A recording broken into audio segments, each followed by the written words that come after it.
Hey, Pardon My Take listeners, you can find every episode on Apple Podcasts and Spotify. Prime members can listen ad-free on Amazon Music. On today's Pardon My Take, super wild card weekend, full weekend of football. We watched, felt like football forever, and it wasn't enough. We got another game on Monday night, which we will talk about. We have Who's Back of the Week. We have Fastest 2 Minutes. We have a great Football Monday show for you, and we're brought to you by our friends at Coors Light. There's only one beer out there that's literally made to chill, and that's Coors Light. The mountains on the bottles and cans even turn blue when your beer is cold. That way you always know when it's time to chill. When you need to hit the reset button, just open a Coors Light. It's mountain cold refreshment made to chill. Coors Light is cold lagered, cold filtered, and cold packaged. It's literally made to chill. It's as crisp and refreshing as the Colorado Rockies. If you're looking to maybe chill out on a Friday night before all the week football starts, Coors Light, perfect. Those moments that you want to just hang out, some good friends, maybe by yourself, maybe with your dog. Coors Light is that beer. Coors Light is there when I choose, when I need to unwind. So when you want to hit the reset button, reach for the beer that's made to chill. Get Coors Light in the new look delivered straight to your door with Drizzly or Instacart by going to CoorsLight.com/take. That's CoorsLight.com/take. Please celebrate responsibly. Coors Brewing Company, Golden, Colorado. Again, CoorsLight.com/take. The greatest beer ever created. That is Coors Light. Tweet us those blue mountains. We love it. CoorsLight.com/take. Okay, let's go.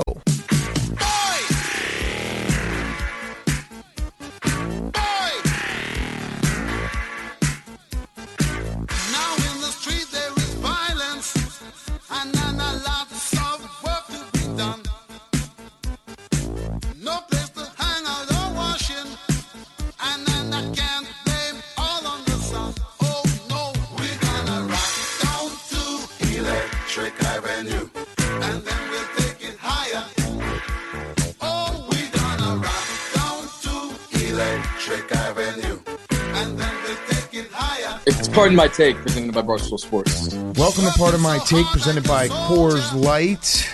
Today is Monday, January 17th, super wild card weekend.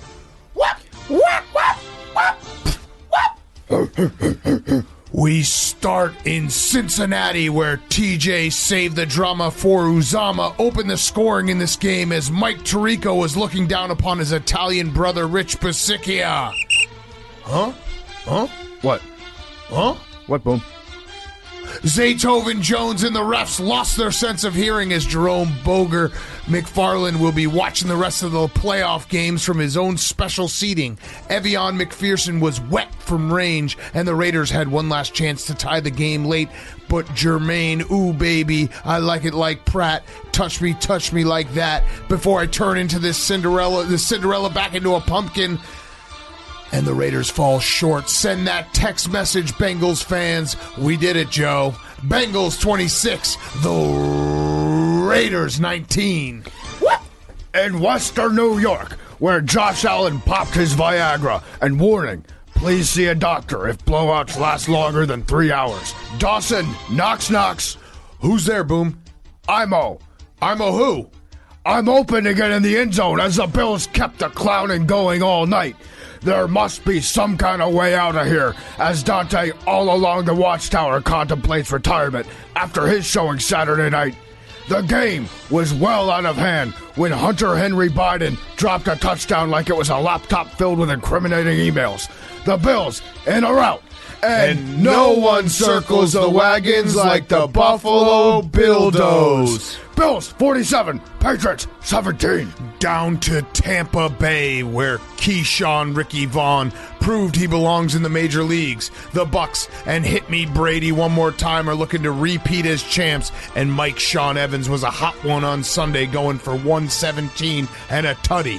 Giovanni Bernard Sanders did his best on offense to hold back the Crimson Tide Red Wave Jalen Hurts, and Philly is consoling themselves by taking enough shots of Jalen Ragermeister to forget where they are. Beer before liquor, you'll never be sicker. Jalen before Justin, you just drafted a bustin'. Bucs 31, Eagles 15. That was very mean. You're just saying what we're all thinking, Boom. Over to the Big D, where Placebo Samuel had more of a psychological effect on the game than Cowboys fans would have liked. It wasn't all losses for Cowboys fans, though, as it looked like Elijah Mitchell Trubisky would run away with the MVP, but Dak Prescott was the one who got slimed. When you're on a long drive and your line jumps offside, that's some RA. Cooper couldn't do enough to offset all the flags, and in a touching tribute to my good friend John F. Kennedy, Mike McCarthy also lost his mind in Dallas. Too soon, Boom. Niners 23, Cowboys 17. We finish in Kansas City, where they played a game of whose Watt is it anyway, as TJ Derek Watt got the scoring started for the Steelers. Nice hit, Hank. It quickly flipped Kansas City's way with a Byron Pringle touchdown, because once you pop, you just can't stop unless you run out of fireworks. Lake Travis Kelce got Austin Translation to end the half with a breakdown in Steelers defense, costing them before intermission. It looked like the Chiefs could put up 100 as big man Nick Allegretti White found the end zone. Let us be the first to wish Big Ben a happy retirement. There's a warm PF Chang's booth waiting for you, Ben, with your name on it. Bang, bang, shrimp. The bang, bang, shrimp. Yeah, you Excellent. deserve it, Ben. You Excellent. deserve it. What a treat. Yeah, make sure you wear your motorcycle helmet. Chiefs 42, Steelers 21. All right. Super wild card weekend. Before we get to the games, PFT, you had a quick word? Yeah, before we jump right in, I got a question for you, Big Cat. Yes. Do you think about saving for retirement much? All the time? Well, do you ever ask yourself, what the heck am I going to do with the $75,000 I just made from today's PMT episode? With inflation 82? Well, I actually don't think about $75,000 because it got bumped up to 84. But I've been thinking about it, and I found out about something super cool that's going to help me out. It's called Alto. If you're like me, then you don't only want boring stocks in your retirement portfolio. What about crypto or artwork? NFTs, how about investing in a startup? I got my NFT of the Alex Caruso Chase Down block autographed on Twitter by Alex Caruso himself. It's probably worth 20 times what I paid for it now. That's my understanding. Let me tell you about a great idea I have for a startup. Alto lets you invest in crypto, real estate, artwork, and more. The best part is it's tax advantaged, or it can even be tax free. So let's start a retirement convo earlier. Let's do it all together with Alto. It's never too early. If you ask someone who's in their 30s, 40s, 50s, what's one thing you would change? They'd say, I wish I'd started saving for retirement earlier, get that compound interest going.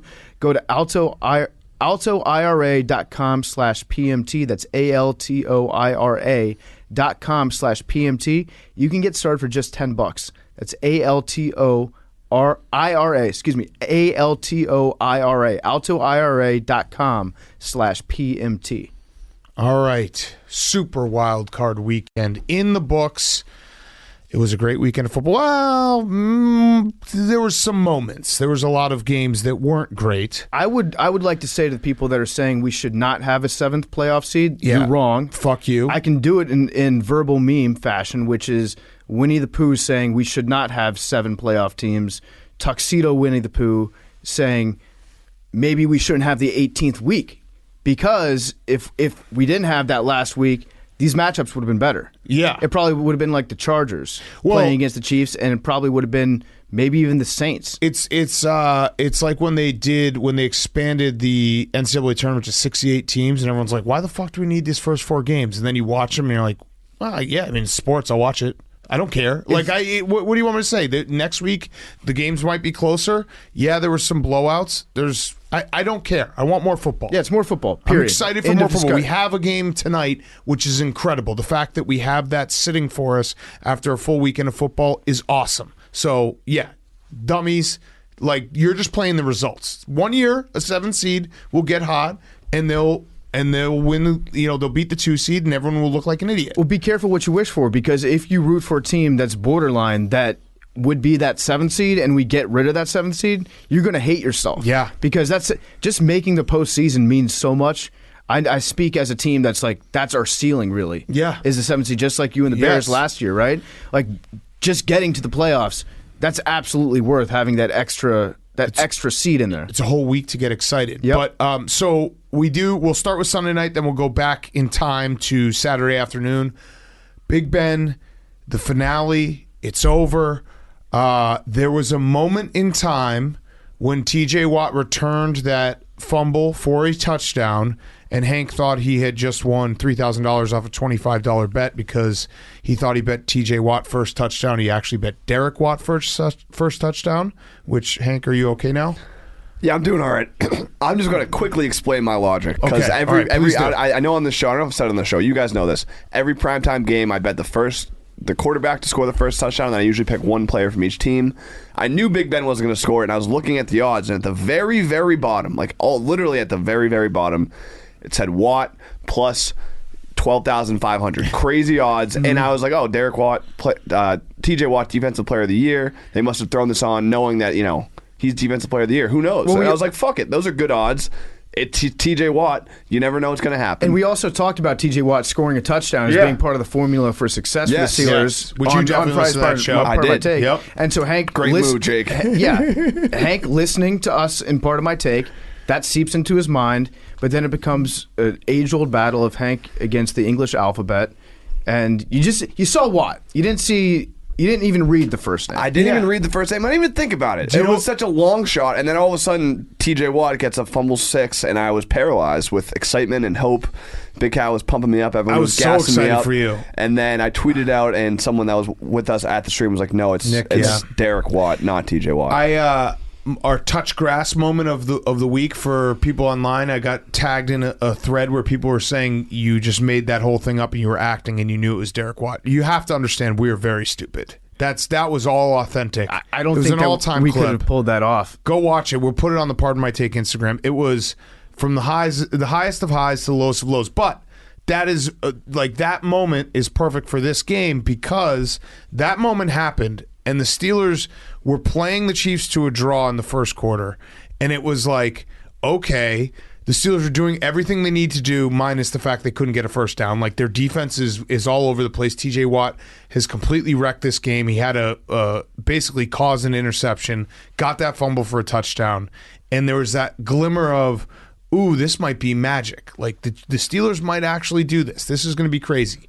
And then, I don't know how it always works this way, but the opening, the scoring finally starts off a stalemate, and the Chiefs woke up, and then the Chiefs just went into full-blown fuck you, we're the Chiefs mode for the rest of the game and scored so much that they ran out of fireworks. They went super gremlin on everyone. Did they actually ran out of fireworks? They had a message on the video board that was like, sorry, we've run out of fireworks. I do not understand. That's on the Chiefs for underestimating Patrick Mahomes. And also, you're the Chiefs. I think there's a big enough body of evidence here to say that, you should go to Costco for the fireworks. You should buy in bulk. Yes. If you're the Chiefs. This isn't like if you had told me actually going into this game that the Steelers would score 21 points, I would say that's incredible. They got a chance. That's incredible. They scored 21 points because their offense most of the time looks like it's basically Big Ben hands the ball off. Sometimes or he drops really back. late. Yeah, late. He'll do it. He does pump fakes on the handoffs where he second guesses himself, takes it away, and then puts it back. And then other times he'll just drop back 3 yards, stand perfectly still, and then just throw the ball down the sideline and hope. You know what it's like? It's like if you took a child playing Madden calling the plays. It's like if you took a European child who plays soccer their whole life, and then you give them a game of Madden to play, and you're like, okay, try to run an offense. That's essentially what the Steelers' offense looks like most of the time. It's the most confusing thing to watch because the Steelers' offensive line is their weakness. And they, great coaches, and this isn't really, I wouldn't say it's on Mike Tomlin, he's not the one calling the plays, it's Matt Canada, but great coaches be like, all right, this is what we're bad at, so let's figure out a way to overcome this and game plan around our weaknesses. They do the exact opposite, and they're like, all right, our offensive line can't block.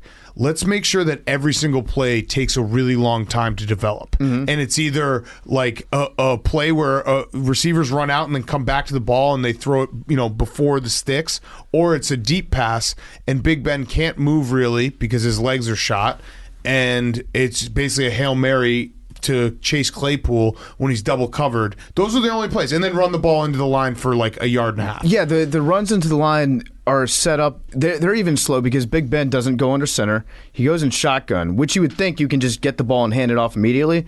But when he turns to the side, it's like a Midwestern person scooting past you in a supermarket, being like, "Oh, sorry, let me just scoot by her real quick." Like he slowly rotates his body, hands the ball to Najee, and then Najee's getting tackled immediately. They probably run the most plays that go for exactly 0 yards of any NFL team. What was his final stat line? Because I predicted it beforehand. I said he was going to be 27 for 64 for 127 yards.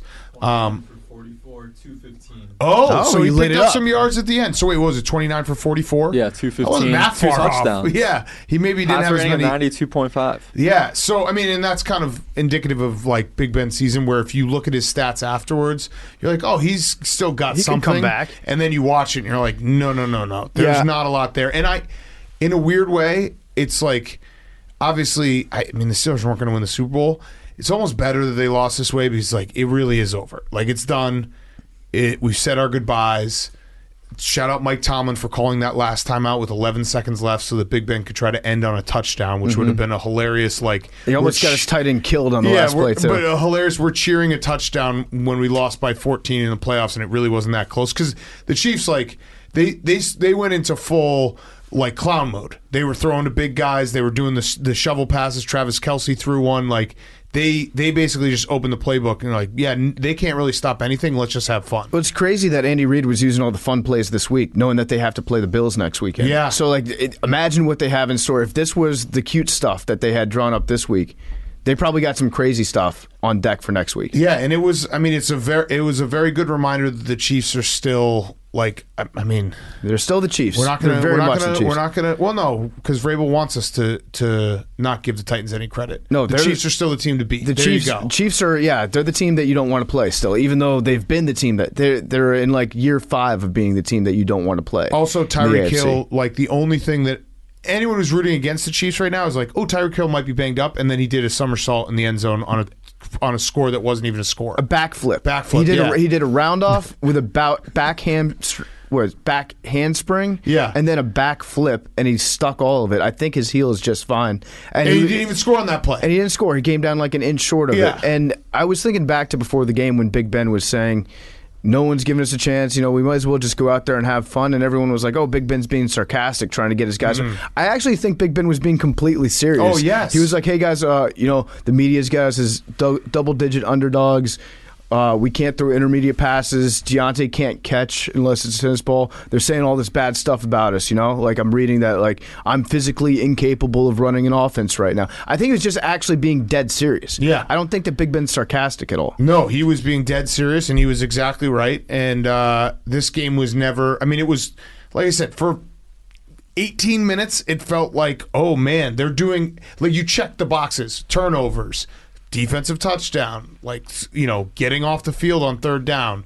And then once TJ Watt scored that touchdown, it was an avalanche. That the end of the half situation where the Steelers literally couldn't get a first down to just go into... They weren't trying to score. They were just trying to get a first down so the Chiefs wouldn't score, and they weren't able to do that, and then the Chiefs did score. It was like, all right, it's over. Like, there's nothing we can do They about couldn't this. even control the clock in that game, because you couldn't get a first down. Right. Their offense was just that bad going into it. It was frustrating if you're a Steelers fan. Mike Tomlin told you to cut your eyelids off before the game, so at least we got a good Mike Tomlin quote out of it. Yeah, and Cut your eyelids off. We don't want guys that are blinking out here. I think... Just sewing them shut. In a weird way, I don't know if that's... If there's like there's a couple games that happened this weekend where like... And we'll get to the Eagles game, but I don't even know if you're like sad if you're a Steelers fan. You're sad because Big Ben, it's over.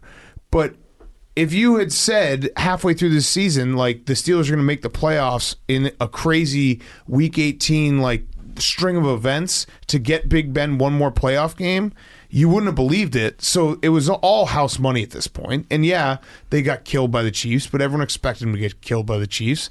And I don't know, it's like, you got to move on. You know there's a shitload of like decisions to be made. You need to figure out who the quarterback's going to be going forward. If I were a Steelers fan, I don't think I'd be that sad today because you were never close. You know what I mean? You were clearly the most like hampered team in the field. I think if you're a Steelers fan, you've been sad all season just because it's been very tough to watch football. Yeah. It's like it has never been pretty, never been anything short of just like, wow, I hope that we can string another one together with duct tape and string somehow. Yeah. But going into this offseason, I think it's not like you're not sad that you lost this game. You're sad that you have to completely do everything differently on offense next year. Right. Literally everything. Except Najee Harris. He should stick. And you actually have good wide receivers. Yeah, love Harris. He's a great player. You've got 2 good wide receivers. I mean, like that's the craziest part. You actually, I mean, Freiermuth is good. Chase Claypool's good. But you got Deontay Johnson can't catch, but when he can, he's good. He's and good Juju Smith-Schuster might be back as well. So like they have pieces on offense. They just need a quarterback and an offensive line. Yeah, Deontay Johnson, in much the same way that Ben Simmons is a great basketball player if there's no basket, Deontay is a outstanding wide receiver if there's no football. Right. Like he will absolutely get open. You just need to completely redo your offensive line and the quarterback position. Right. But like in terms of if you look at the entire NFL, the Steelers are not in a bad like no. You could be doing a lot worse. It wasn't Big Ben with it. His last ride was with all his guys, old team. It was just Big Ben is really, really old. Mm-hmm. And that's like if they had a mobile quarterback tonight, someone threw out the name Trubisky during this game. I was like, Trubisky would have fucking been awesome on the Steelers this year. Yeah. He would have. He would have been great. Trubisky's going to be a name that people talk about. He got a save. He got a quarterback save this weekend. He got a quarterback save. I also, one last thing about this game, I think we need the new scoregami. This is my personal scoregami. I love whenever a game has just touchdowns and no 2-point conversions because it's rare now. Field goals and 2-point conversions. Like 42-21 is just a cool score. Mm-hmm. It's like a cool score. A lot of special teams guys around the league had the weekend off. Yeah. When they played, right? The Bills punter. Yeah. Mm-hmm. But I just love, I don't know, I just love that, like, if a game ends 28-21 or 30, maybe it's just my simple brain being like, it's because you can look at it and you can immediately deconstruct how the game went. Right. It's just fun. Yeah. It's like just fun. 42-21. Yeah, right. Score. I like it. Also, one quick thing. I told Hank this earlier. To your point, the overhit from the first touchdown to the overhitting in 21 and a half minutes of game time. That's crazy. Because you would have, if you watch that first quarter, you're like, the Chiefs will probably figure out a way to score a few touchdowns. The Steelers will never score a touchdown. Yeah. And then it all just, the floodgates open. 10:41 second quarter and then 4:10 third quarter. That's insane. Went from 0 to 49. Also, bad news if you're the rest of the AFC, but it looks like the Chiefs have another good running back. Yeah. In the playoffs. Yeah. Playoffs Jarek, maybe. Who, like, it was so mean that Al Michaels, or maybe it was Chris Collinsworth, was like, Jarek McKinnon, you remember him? He was on the 49ers where he was injured for 2 years. Yeah. It's like, well, that was nice. The only thing I wouldn't be so nervous of, because he was saying that Clyde Edwards-Helaire should look over his shoulder even when he gets healthy because Jarek McKinnon's going to steal his job. I don't think that you can lose your starting running back job to a guy that wears number 1. No. A guy that wears number 1 is always going to be a change of pace guy. He's going to be a guy that'll catch the ball like a screen specialist. Third down back. I don't know if you can trust a guy that wears number 1 in pass protection. Yeah, you probably can't. I also, like in playoff football, I don't think you can have enough running backs. Right. You know what I mean? Because you just keep them fresh, keep them rolling in and out. Like, look at all the team. I mean, you saw it with the Bucs today. You obviously saw it with the 49ers have a bunch of guys running the ball. The Packers have a couple running backs. I think that's actually a great thing instead of being like, hey, we got one guy who's just going to get 30 carries. Mm-hmm. Why not have 2 or 3 guys who get 10 to 15 each? Yeah. How many plays do you think Andy Reid has drawn up that has a different guy that just in a goal line set delays, and then runs up the middle to get a shovel pass? Yeah, I think they probably have a bunch of different iterations. Yeah, of it. His entire offense inside the 5-yard line is based around one guy running directly up the middle of his offensive line after catching a shovel pass. One last thing. So Eric Bieniemy obviously is going to get, or he should get a head coaching job at some point. If he wants one. Like, why would you want one if you're him? It's almost, I mean, Brent Venables now obviously is at Oklahoma, but he was the defensive coordinator forever at Clemson because he got paid a ton of money. If you're an offensive coordinator and you have Travis Kelce and Tyreek Hill and a bunch of speedsters and Patrick Mahomes as your quarterback, I don't know. I just be like, this is kind of sweet. Like, pay me enough money that I'm not resentful, and I'll keep doing this because it's fucking fun. You're not really going to find a better situation than you got in Kansas City right now. Like, and you maybe can wait it out. What's that? He just shook his head at us. I'm just saying financially. Yeah, no, I'm saying pay me enough money. Like Brent Venables was a case where they were paying him enough money that he didn't get resentful. Obviously, it's crazy how much more money you can make as a head coach. But if you get paid enough money that you're happy and your situation is great, I don't know. What is the old saying? Heavy is the head that wears the crown. Right. Like You don't have to be criticized much. Andy Reid gets most of that blame, and Andy Reid might have whispered to you, "Hey, I'm going to retire eventually. It can be yours." Patrick Mahomes is going to play for another 15 years. That would be a pretty sweet setup. That'd be incredible if Patrick Mahomes played for another 15 years. Though. It also would be a great move by Eric Bieniemy to actively be like, I never want to leave, and have a handshake deal with Andy Reid, but also have the media like be on his behalf, being like, Eric Bieniemy should get a job. This is an injustice. Keeps lobbying for him. It's great. So that's a win-win all around. Would you rather, and I don't know his salary right now, but would you rather be the offensive coordinator for the Chiefs and make, let's call it $600,000 a year, or be the head coach? Definitely more. More than that? Yeah, because I mean, let's call it $1 million then. Let's yeah, make an easy number. There's college guys that make $1 million right, plus. So you make $1 million as the offense coordinator of the Kansas City Chiefs. You have all the toys that one boy could have. Or would you rather be the head coach for the New York Giants? Yeah, or the Chicago Bears, or the Miami Dolphins that are just dumpster fires of franchises. In New York, you make, what they pay him, probably like $3 million, $2.5 million a year. Let's call it $3 million a year.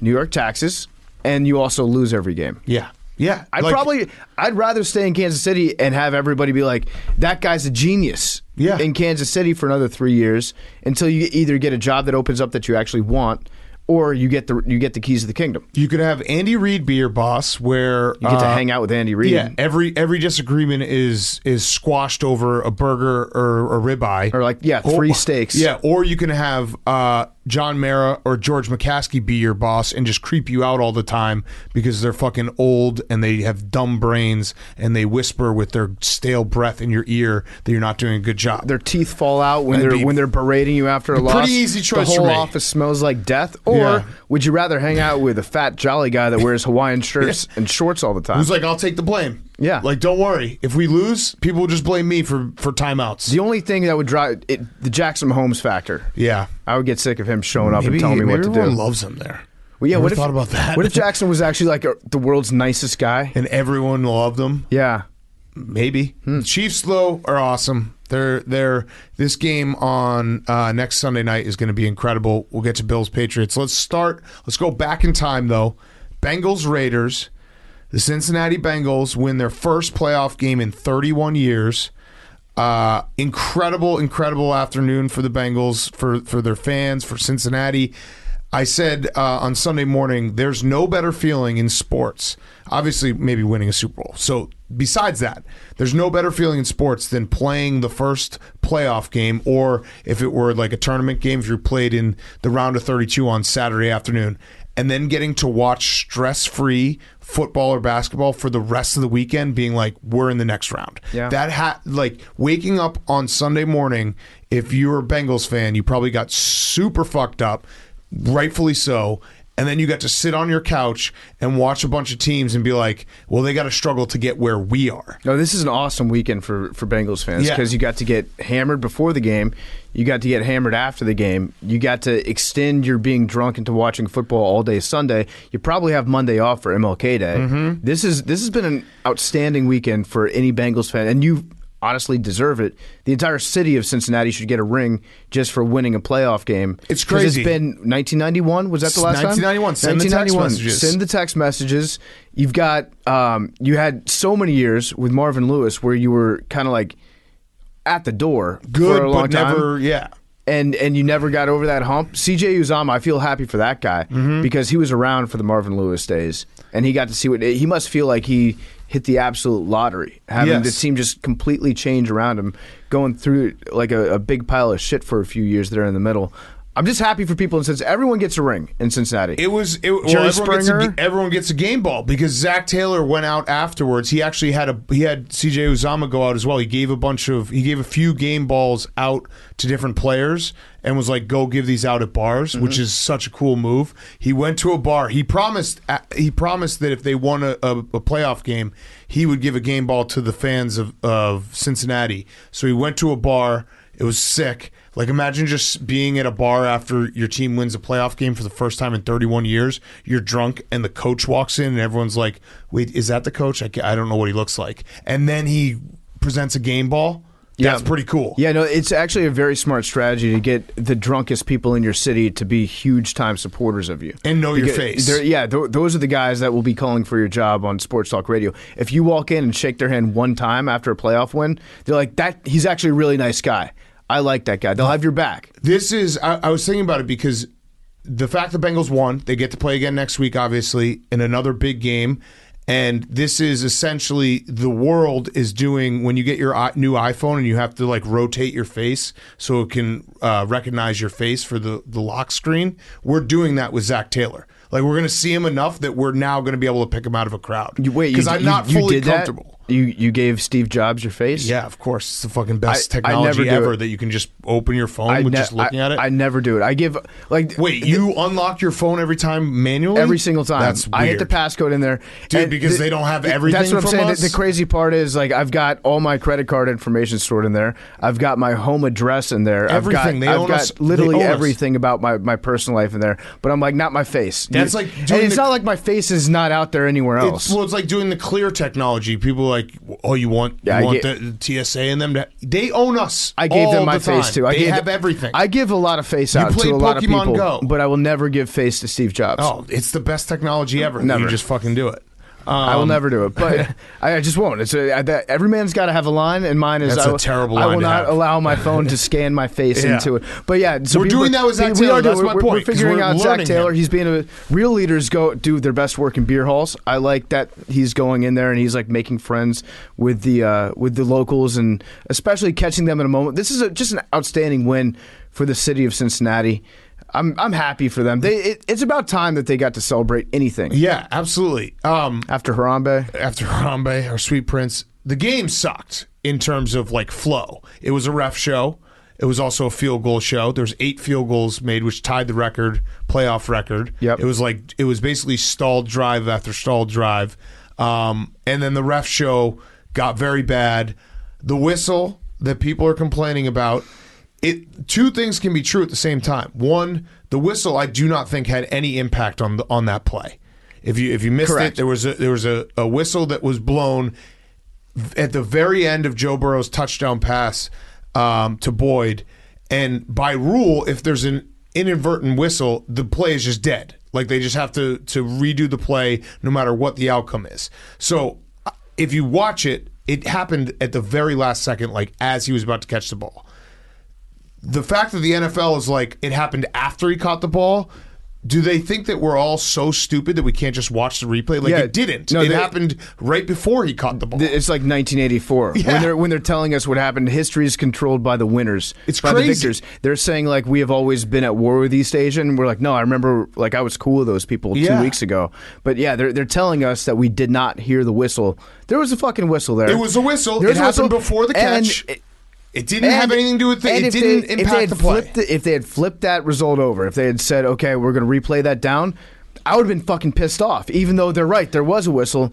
You should not call that play back. No. Sometimes I'm okay with Big Brother lying to me a little bit. And in this case, I think I'll let the lie wash over me like a warm blanket, and I'll be happy with it because nothing should have changed about that play. Nothing. But they're gaslighting us. They are gaslighting us to think that the whistle happened after. It's like we all have eyes, ears, and a brain. We know when the whistle happened. Again, it had no impact on the play. Mm-hmm. The play should have stood, but it happened before he caught the ball. Right. It just did. Like, you just watch it and it did. It was Joe Burrow's coming out party. Yeah. I think that's fair to say. He's officially, now in my book at least, an elite quarterback. Yes. He is. The guy has ice water in his veins. Buy the shirts, Barstool Store. Yep. Joe Burrow elite. Good point, Jake. Yes. Yep. Where is it? Where can they find that? Store.barstoolsports.com. Joe Burrow elite shirts. Yeah. Joe cool. He is fucking elite. His heart rate never gets higher than like 50. Anytime there's a pass rush coming at him, he'll do that really cool little like side step out of it, keep his eyes downfield. He's unflappable. It's a perfect case study in like what a franchise quarterback can do for an organization, for a city. The Bengals didn't have a playoff win for 31 years. Joe Burrow has been a Bengal for 2 years, and half of it he tore his ACL for, and he still has got them with a playoff win for the first time in 31 years. Like, that's, if you draw it up like, hey, we just need our guy, this is what it looks like. It looks like Joe Burrow coming in, like obviously they made some moves. They had decent roster decisions on defense and free agency, Jamar Chase, but it starts with Joe Burrow and like what he does to change an entire like swagger of an organization. Mm-hmm. That's what it is. That's what it looks like. He's so good now that I feel like we almost have to start doing the nitpicking thing that we do with the best of the best, where we find something where we're like, hey, this is actually what I don't like about you. Well, here we got to keep him grounded. One. I have one too. I have one just because he played they lost to the Bears this year, and he threw 3 interceptions and 3 straight passes, and I still don't know how that happened. Okay. So that one, I'm like, wait, how did that happen? And I'm watching him, and he's like the best quarterback ever and the coolest guy ever. Spin zone. I actually like the fact that he threw 3 straight interceptions. 3 straight passes. If he had thrown 2 straight interceptions, then I'd be like, that sucks. He sucks. But since he threw 3, it tells me he's got a really short memory. Maybe the shortest memory, where even after throwing 2 consecutive interceptions, he's like, fuck it, Jamar's down there somewhere, I'm going to try it again. Do you know what's crazy? That when we went down to Baton Rouge for LSU Bama, when LSU didn't score, and like we watched Joe Burrow, and that was his first year at LSU, and he was a good college quarterback. But you never in a million years watch that, and you're like, that guy's going to win a national title. That guy's going to win a playoff game for the city of Cincinnati for the first time in 31 years, and it's all going to happen in the next 3 years, and he is legitimately like an upper echelon elite quarterback that I just love watching play. You know what's crazy is that game reminded me a lot of the Chiefs-Steelers game tonight in terms of how LSU's offense looked. You know who the offense coordinator was? Matt Canada. It was Matt Canada. Maybe this is a Canadian problem that we're dealing with here. But he didn't have Joe Brady on the Steelers tonight. Correct. Maybe he should have brought him. He should have brought him with him. So bottom line is Joe Burrow is, I think it's safe to say he's elite. The only thing I was going to nitpick about him is he seems to be addicted to cigars, smoking cigars. He loves them, and they asked him about smoking cigars again, and he was like, yeah, I love smoking cigars. It's really cool. He's right. It is cool. Actually, maybe it's actually a good thing. No, that's a football guy move. Because maybe he gets addicted to smoking cigars. The only way that he can smoke more cigars is to continue winning games. Yeah, win. Is actually, God damn it, Joe Burrow's perfect. Yeah, he is. The glasses was a cocky move. It played.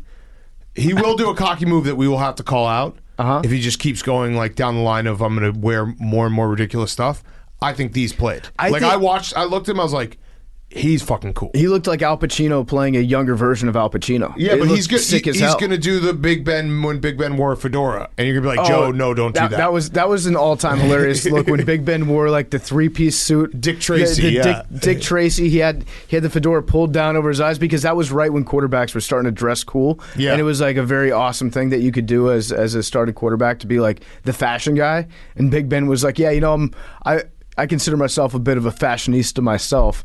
I've got this hat that looks like I'm a lawyer trying to track down someone who kidnapped Dalmatians. Yeah, it was an all-time look. But with Joe, I think he's kind of like Fitzpatrick in the way that when Fitzpatrick wears like the chains and he puts on Deshaun Jackson's it plays shirt, right now. It looks good when he does it. I just know like if you get addicted to fashion, we've seen it. Like when Cam Newton would get in front of everyone a couple times, be like, wait, what are you wearing? Is this real? You can do it after a win. I don't think that's the way that Joe's going. I think like Joe finds one piece of flair that like per week, and he's like, "You guys dare me to wear this in my post game?" They're like, "Yeah, you should." He's like, "Cool." I thought the glasses, but then he pulls it off. It looked like a superhero when they lift their glasses off. Lasers shoot out of his eyes.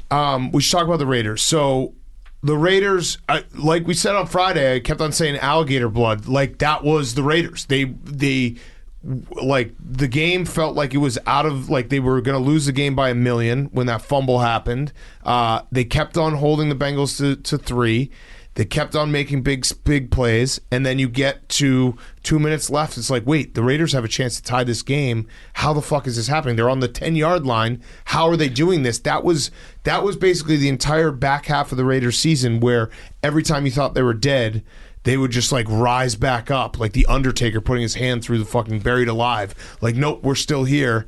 We're the Raiders. I hated that spike that Derek Carr did. Yeah. He should not have spiked that. I was watching the game. Panic spike. I was watching the game like, do not spike it. You got to have either a play called or something for that exact scenario where you know you're going to run in a panic moment. And he went up and spiking that. He got rid of a down that he thought he wouldn't need. So he ran out of clock before the game ran out of clock. Yeah. Like the downs were more valuable in that circumstance. Fake spikes there would have been. Fake spike would have been awesome. But I feel like that's very unchristian to deceive your opponent. Yeah. Derek Carr probably wouldn't want to do that. He wouldn't. I also thought the bonehead play of the game, the doy-doy play, that the Raiders had was in the first half when Peyton Barber took that kickoff. Yeah. And stepped That's out of what I mean. bounds. They were dead. Like, the Raiders were dead. They were dead. And then they just kept on coming back, and it was one of those games that if you're watching it, you think the whole game the Raiders have no chance, and then you look up in the fourth quarter and you're like, wait, okay, they're only down 10 and they got the ball. Oh, they're going to kick a field goal. Wait, how are the Raiders a stop and a score away from going to overtime? Yeah, and I love Max Crosby. They call him the Condor, which I think is a pretty sick nickname. Mac, baby. Because he's got that huge wingspan. Yeah, Eastern Michigan. But I read something about Max Crosby that his wingspan is actually not that wide compared to other players that play defensive end. But I think he's just got maybe a short torso and long arms.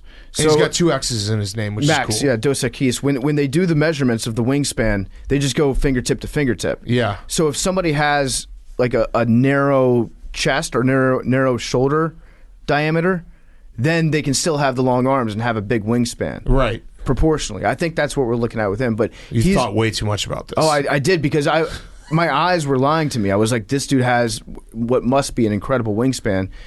He's named after a bird. Billy? He's just all limbs. Yeah, all legs limbs, and exactly. arms. He's got long arms. Narrow torso. Rich Pasickia should get the Raiders head coaching job. They should give him a 2-year contract, 3-year contract.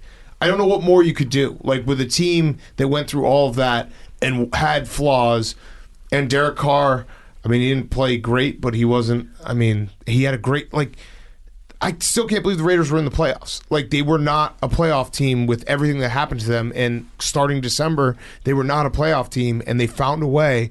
I don't know.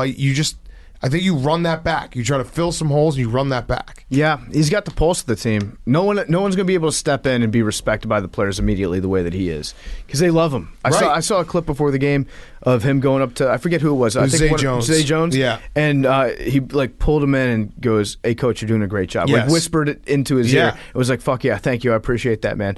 I think they might try to make a run at Harbaugh. That's what it looks like to me. That would be so stupid to me.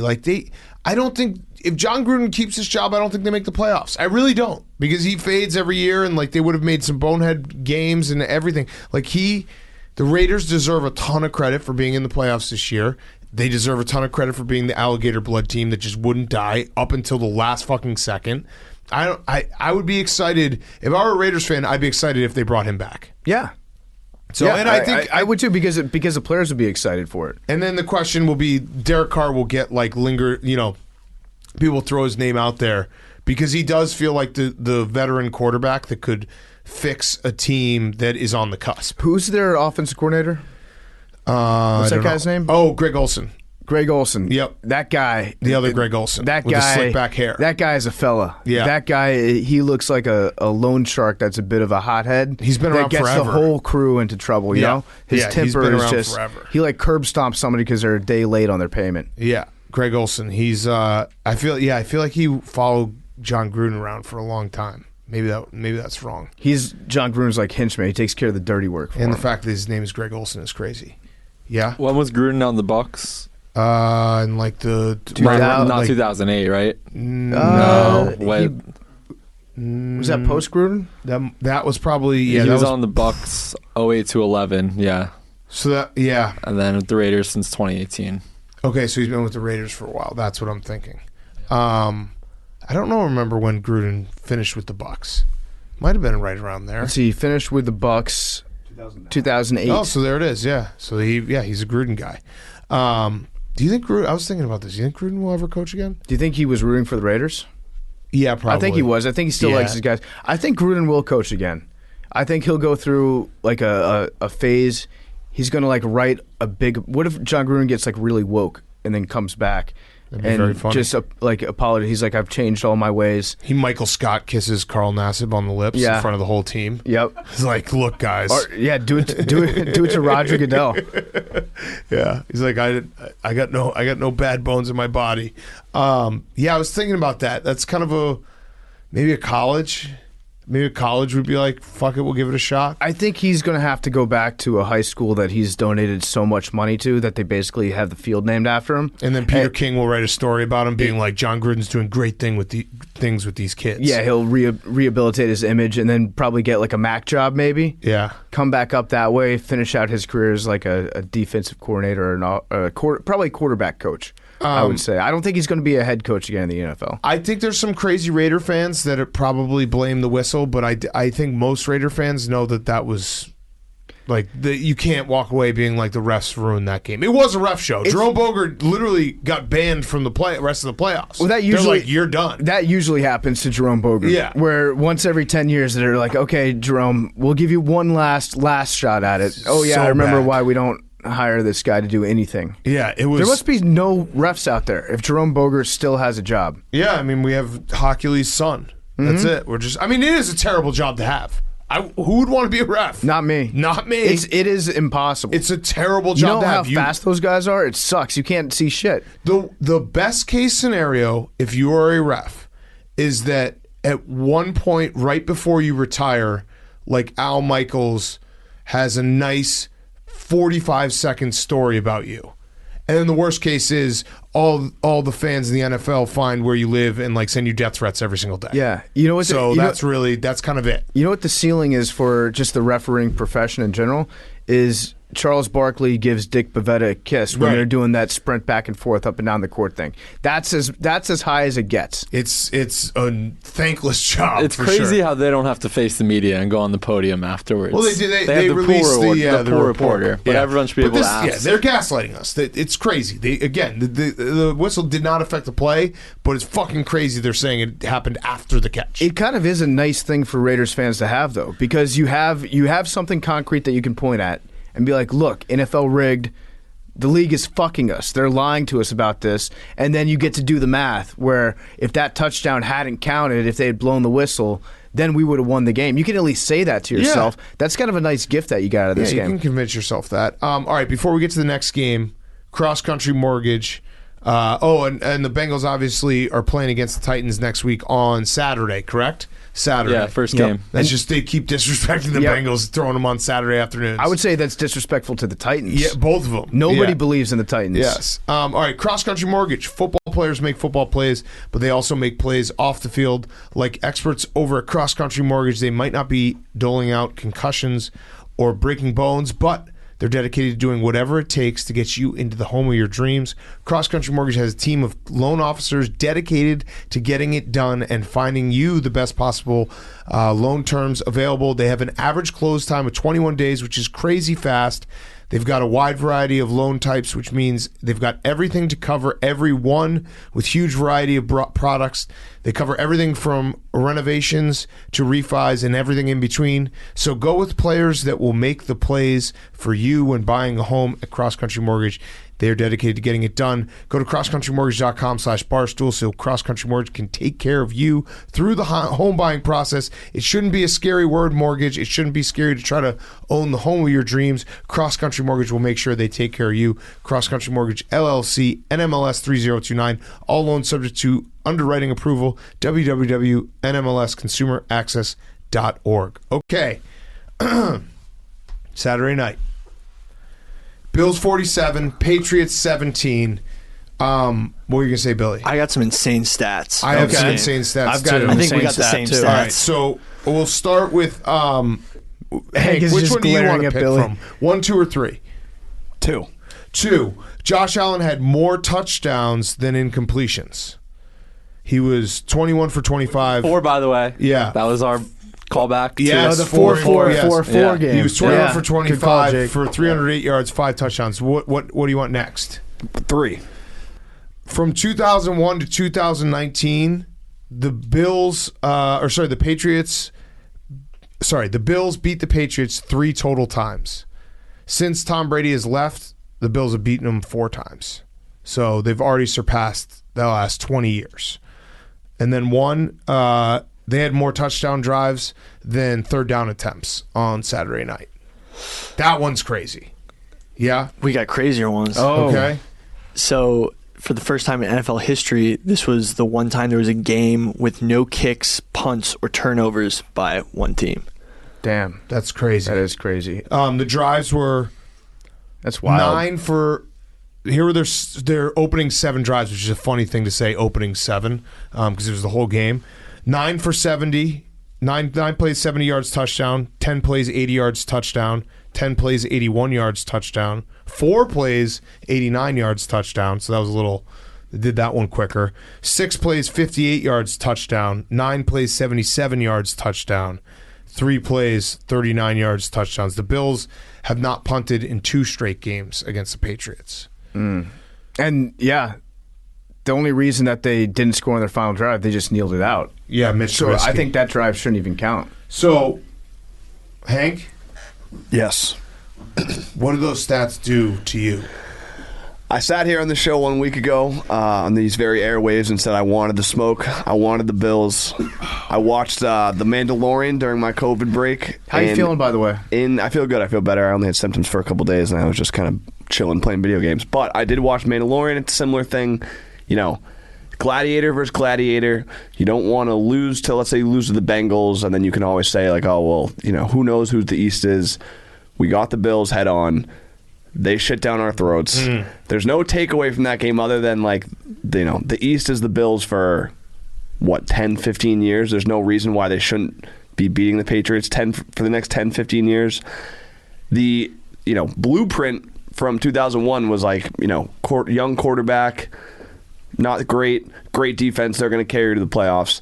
Those stats, explained it all. That clearly didn't happen. So even if I don't even blame Mac Jones, even if Mac Jones played the best game of his life, they still probably weren't going to win that game. That's a fair thing to say. Right, because absolutely. 7 drives, 7 touchdowns, no sacks, no fumbles. Right. That's Mac Jones wasn't on the field for those. Right. But That is it's still fun to ask, like, should they move on from Mac Jones after this loss? No, the Patriots defense looked old. Like, it looked old. Yeah. They had guys that looked like they were running in sand. I have a very stupid take from this game about Bill Belichick and the face mask that he was wearing. Obviously, it was like 5 degrees there, and wind chill was like -5, which, as far as I'm concerned, if you're out in that for 3 hours, you should probably die. That's like dying weather to be out in that type of environment. But Belichick's mask covered up so much of his face that his players couldn't even see his emotion on the side. All you could see is just his eyes. That's probably a good thing. You think that's a good? Yes. You think that's a good thing overall? Yes. I would like. I don't know.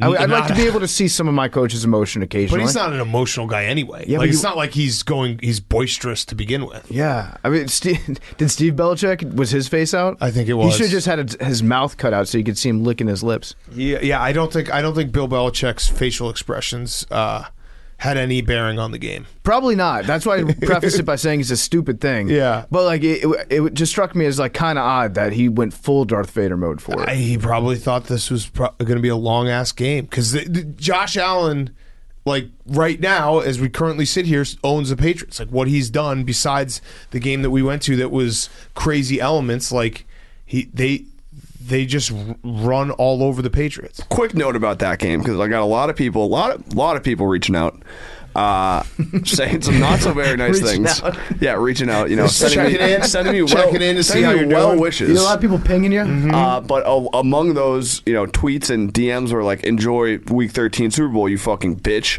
And I was thinking about it. I will always enjoy that Week 13 Super Bowl. That was a great night. We went to Buffalo. We had wing nuts. It was a fun game. And I was talking to Dave about it afterwards, and it's like we're probably, we're going to have to just take the next 20 years, and we're probably not going to win for the next 20 years.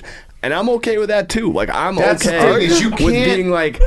You're just resigning the fact that, like, you're not even doing this as a reverse jinx. You're saying, But like, think we're about going to it. stink as long as I'm alive. But think about it. But the thing is, and if we do stink as long as I'm alive, the 3 Super Bowls, and obviously there was 3 before that when I was like 10 years old, but the last 3 Super Bowls have legitimately been 3 of the best nights of my entire life. All 3 of them individually.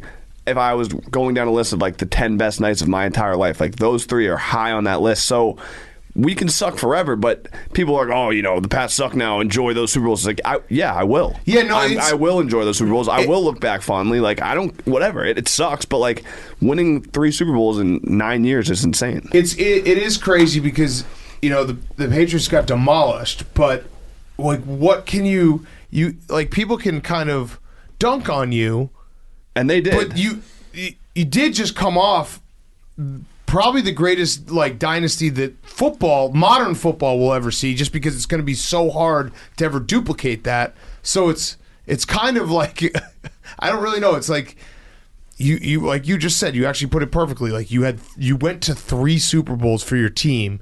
Like Bengals fans, you think Bengals fans won a playoff game and it was like the greatest thing ever. I would love to win a playoff game right now. Like there's definitely elements where the party feels like it might be over for the Patriots, but you still had one of the greatest parties of all time. And the Bills have to fucking win the Super Bowl, or else I'm coming. That's true. That is true. You have that. I'm telling you, I think they that acted the like it Bills, was over after. Well, no, yesterday. they were just like high stepping on you personally. Yeah, a wild card game. Usually that the was Patriots their don't Hank play Super Bowl. wild card No, games. I agree though. Like the thing that makes me nervous about that game is it felt like 20 years of pent up anger coming out in one night, where the Bills played the perfect football game and they beat the bully, and it was fucking rocking there. Like, it was incredible scenes. Not even sold out. It's hard. What? They're selling tickets for like $3. Yeah, but that's the game. because the Canadians that usually go to the game, they couldn't cross the border. Right, sure. Are you a Canada truther? No, I mean, it's this the Buffalo border. Tell me Bills, more not about the this Buffalo border of Canada yours. Bills. We don't need multiple, areas to sell out our games. Definitely not. Not the no. New England Patriots. Nope. It does feel. It does feel though like there could be I know it's crazy to say a letdown in the playoffs, but that's such an incredible win for the Bills, and how they did it, and like who they did it against, and everything they threw at them.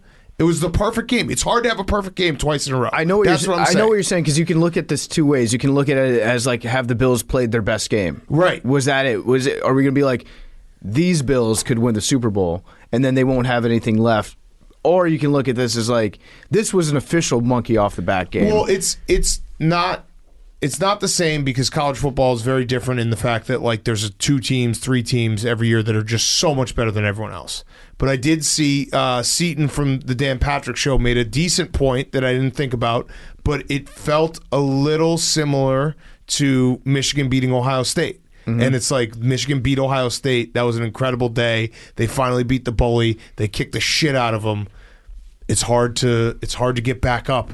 They beat Iowa, which is a flawed team, but it's hard to get back up in that next spot after you spend like the whole week being like, that was incredible. I still think that the Bills. I still think that the Bills will win the Super Bowl if they make it to the Super Bowl. They're an incredible team. I think that if they get to that game, they can beat any team in the NFC in that stadium. The Bills are essentially designed to win a Super Bowl in Los Angeles. They also the Josh Allen experience is so much fun to watch. It's just because you could tell they were like, it's the playoffs, and we talked about this on Friday, and I think it wasn't a novel concept. Like everyone kind of knew it. It's the playoffs. You're going to run him without any fear, because like you got to win the game. You're not worried about 18-week season.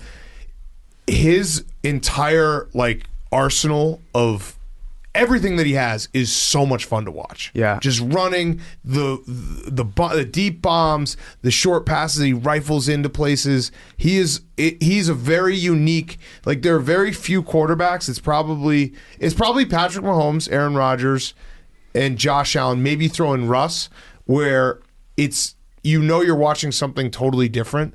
And it's so much fun to watch. Obviously, no offense, Tom Brady's the best of all time, but he's surgical, and it's almost boring how good he is. Josh Allen, you just don't know what's going to happen next. Down to that play where it looked like a throwaway to Dawson Knox. Mm-hmm. That was just holy fuck, how did he do that? That was a mirror image of the catch, the Chris Berman catch in San Francisco. It was almost identical of a play, almost identical of a location where it was caught. I gave some thought. And I'm getting off the Josh Allen nickname hunt, because that'll work itself out in time. He's just Josh Allen. But there's a spectrum. There's a meter, like how I had the Flacco meter for his eliteness. Mm-hmm. With Josh Allen, it's all based around profanity. It's like on here on E, it's God damn it, Josh Allen. Right here, it's holy shit, Josh Allen. Here, it's Josh fucking Allen. Right. And then over here, it's holy shit, Josh fucking Allen. Yeah. And he was holy shit, Josh fucking Allen last night. Yeah, and you know what I'm saying? There are certain athletes that it's not just greatness. It's also you're watching something that is just something about it is so different than everything else. Like watching Steph or watching Giannis. you're not only watching greatness, but he's doing shit. You're like, what the fuck is going on? He This is feels incredible. like a drug sometimes. Yes. Watching him. Yes. He makes me. You know how we were talking about. Dan Campbell makes you want to punch a stranger in the face, as Teddy Bridgewater said. Yeah. Like Josh Allen kind of has that effect where you watch him and you just want to like get up and you want to just chest bump your buddy. Yeah, you want to get physical. Yeah, I want Billy to like hit me in my stomach. I can't wait till Ravens fans are like, but Lamar. They're going to say that after I went on that whole speech about those quarterbacks. But Josh Allen, like the combo of running and throwing is so crazy. And when he he's going to cock back and like throw a deep one, it's fucking awesome. Mm-hmm. And he hit Stephon Diggs with that one. It's like, this is going to be sick. That brief second. It's almost like, well, I mean, we don't surf, but it'd be like the brief second before you catch that wave. How do you know I don't surf? That brief second when a quarterback, a really good quarterback, steps back, and you know that a big ass play is coming, it's going to be sick. Right after, it's the best feeling in the world. I think my favorite part of a deep bomb is like the instant that he lets go of it. Yeah, like when the elbow reaches full extension, the ball comes right out.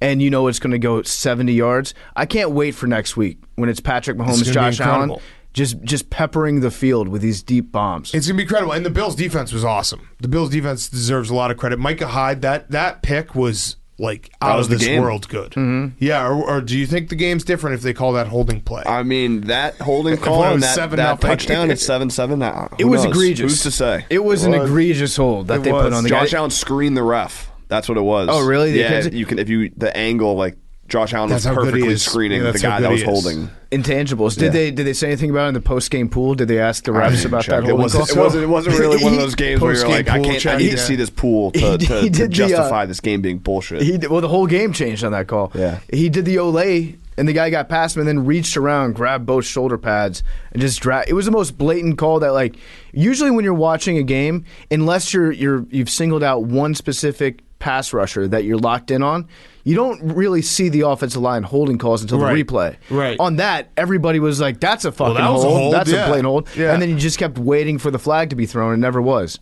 Hank, where's your mental state going forward? Can I say something that like a thought that popped in my head that I think was dismissed almost immediately in the post-game conversations, but like Bill Belichick will retire at some point. Yes. And it does feel like it will be sooner than later, but who knows? He might just coach forever. Has that thought popped in your head? Not really. I would say my current state of Patriots fandom is kind of, accepting that this new era is not going to be like the past 20 years. Maybe the cockiness and I can't blindly be like, oh, we're the fucking Patriots. We got Belichick and Mac Jones, where it used to be Brady. We got this.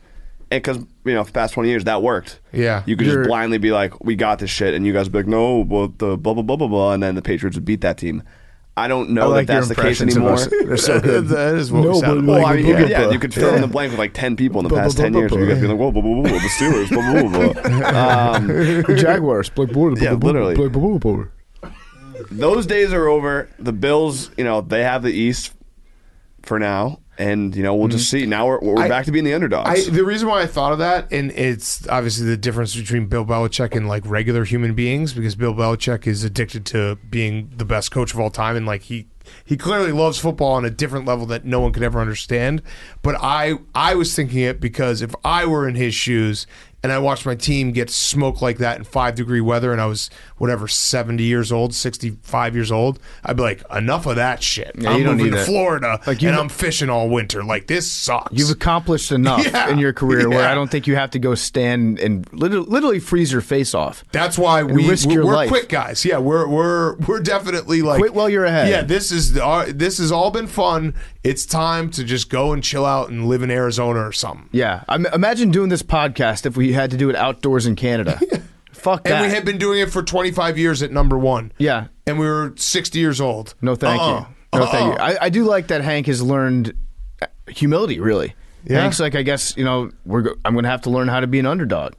I'm looking forward to underdog Hank, because the level, if you thought that you were able to channel like all this seething rage towards the people that you perceive have like agendas against you when you're really good. Yeah.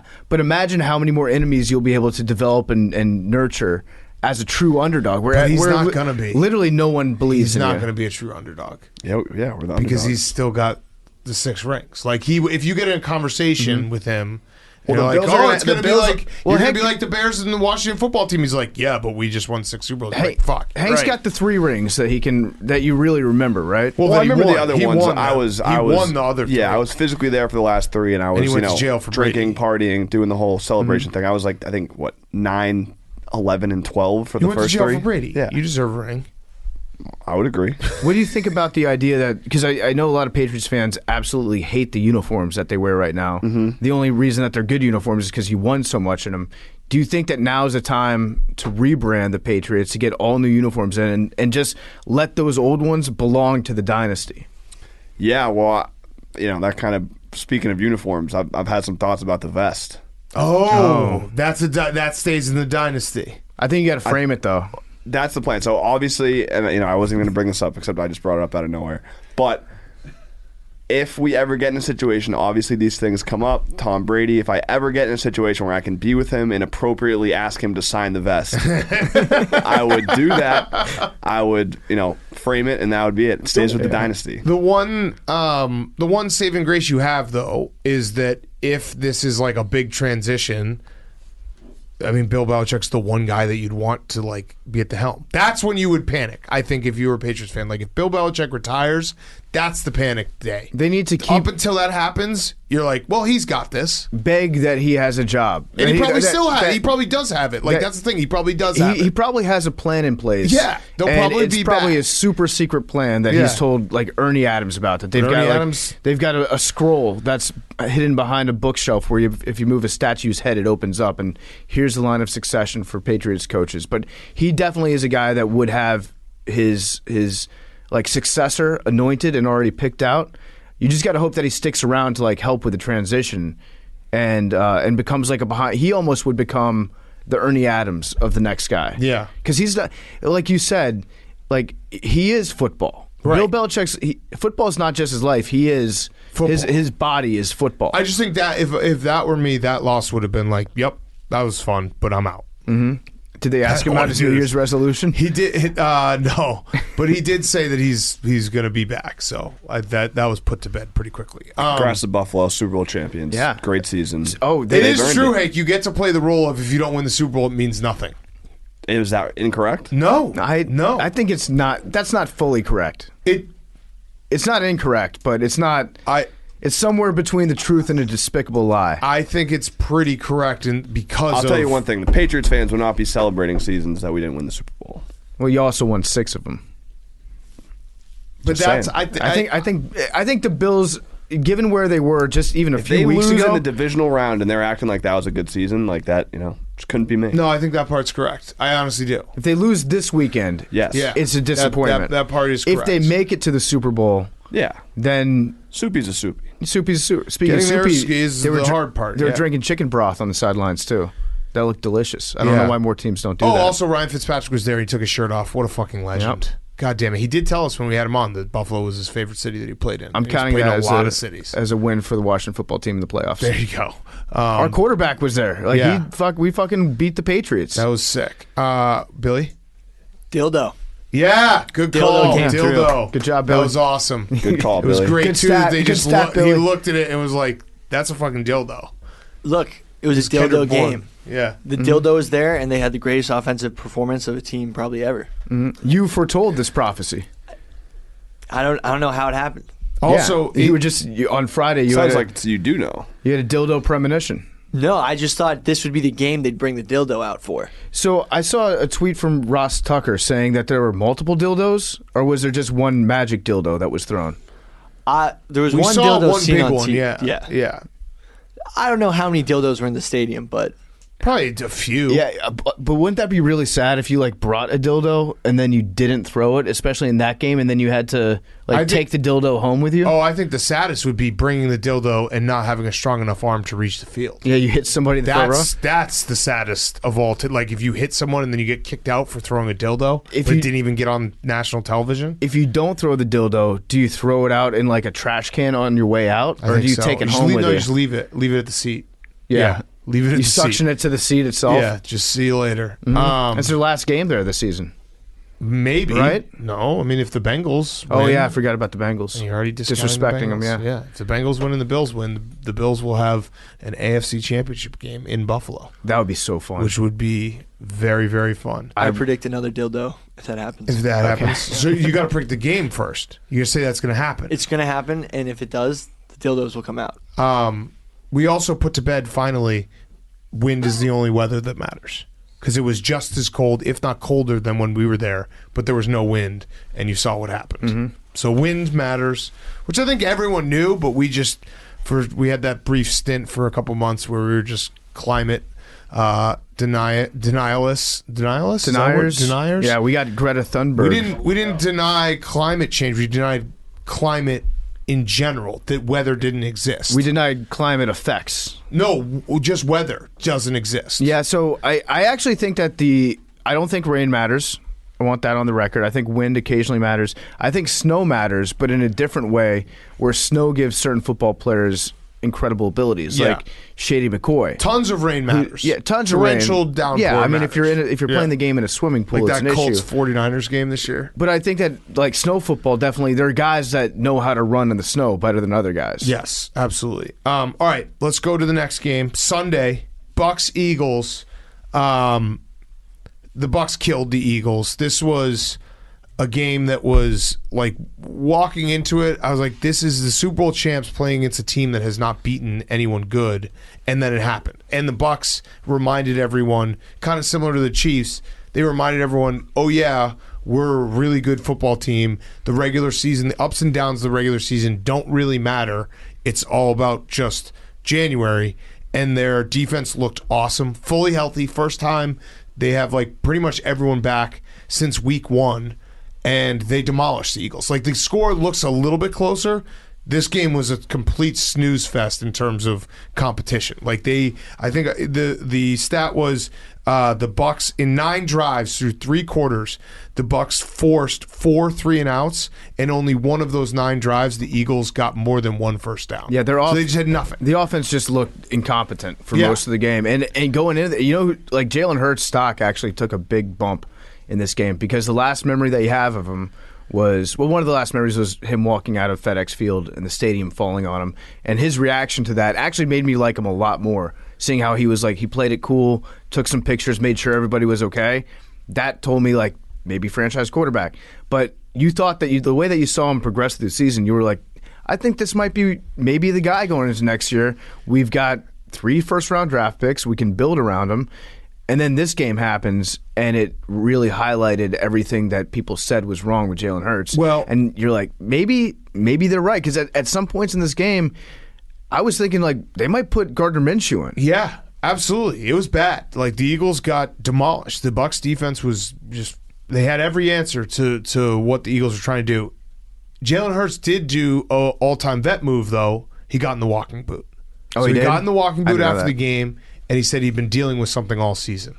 A true veteran. Like, go get surgery even if you don't need it, because that's a smart move. Yeah, I didn't realize that. So Yeah, he got in the walking boot. So no sooner than the game had ended, than his last game, then he puts the boot on, which he had not worn this year. Yes, correct. That's a smart. Okay, now I'm Yeah. back. Now No, I'm back I know. again. He's smart. That was so smart. Between his reaction to getting hit by a stadium, Yep. and then how he deals with the loss in the playoffs, Smart that guy. is a smart guy. heads-up quarterback. Tremendous situational awareness. Yeah, I mean, the Bucs defense is scary good. Like, they won the Super Bowl last year because of their defense, and it feels like their defense is going to be back to where it was last year, and it's going to be tough for any team to battle with that for 4 quarters, especially Todd Bowles is awesome defensive coordinator. I just don't. There's very rare times where you like go into a game and you kind of feel like a genius, but this was one of those times for me, because I was like, "What? The Eagles haven't? They had a nice story. It's crazy they made the playoffs. Nick Sirianni deserves credit for that, but they're just not on the same level as the Bucs. Yeah, And sometimes this might just be a lesson that we need to take for all 2-7 games until we do see a 7 seed like compete. Yeah, sometimes when you watch a game, you forget. Like, you watch it as somebody who just watches games on TV. Like, that's where all our analysis comes from on this podcast, is what we see when we're watching games on TV. And you forget that there are some people out there that are capable of analyzing the game as being one of the guys that's actually on the field that knows what they're talking about. Yeah. And Booger made a really good point saying that going up against Vita Vea, Jason Kelsey just doesn't have the ass to go against him. Yeah. Where like that, their offensive line is very good on the Eagles in certain situations, but when you play against dudes that are just huge and big, like that's a line that can get bullied around. And there was absolutely nothing happening with the running game. And it was just as simple as, again, you don't apologize for making the playoffs, but the Eagles didn't. They got to the playoffs because they beat the Washington football team and the Giants, and like they beat a bunch of teams that weren't good. You know what I mean? Like Cowboys. What?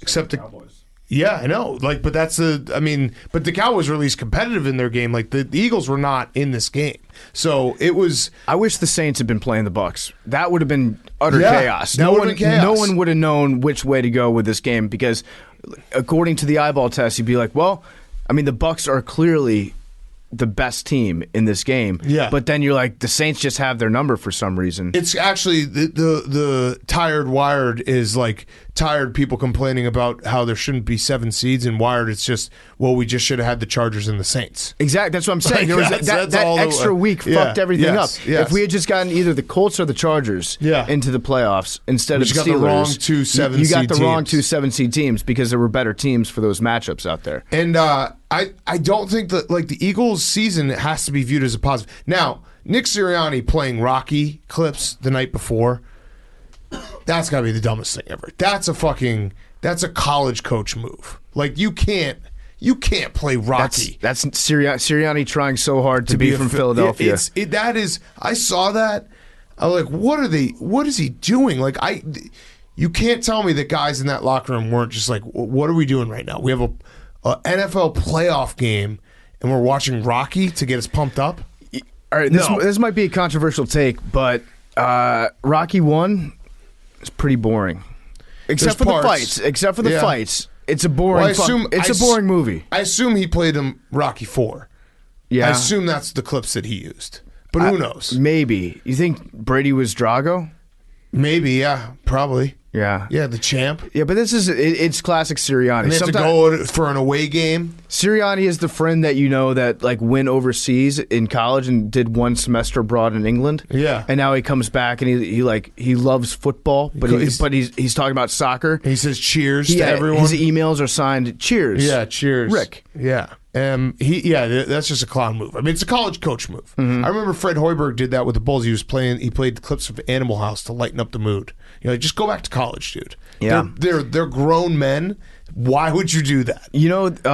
The only person that was more upset than we were that we were watching this game, or actually the fan base of Philadelphia Eagles, they did not like watching this game. They were just screaming the entire time about Jalen Reagor, which now I get it. Now I actually do think that using the words Justin Jefferson in the city of Philadelphia, that's a slur. You should not be allowed to say that. It's crazy, too, because you can point to any draft, and obviously I know very well, with the Patrick Mahomes and Deshaun Watson stuff, but the fact that it was same position, back-to-back picks, and Justin Jefferson was trending, and then I saw the video, they replayed the video of the Vikings war room when Jalen Reagor got picked, and they were shocked, and they were like, "Oh, that's awesome! Justin Jefferson's our pick." Yeah, it was the fastest pick ever made. They laughed. Yeah, Mike Zimmer never laughs about anything unless like Kirk Cousins gets a devastating injury. That's the only reason. He was cackling when they didn't take him. So yeah, that's the J word now in Philadelphia. You should not be able to say Justin Jefferson. So the Eagles though, like.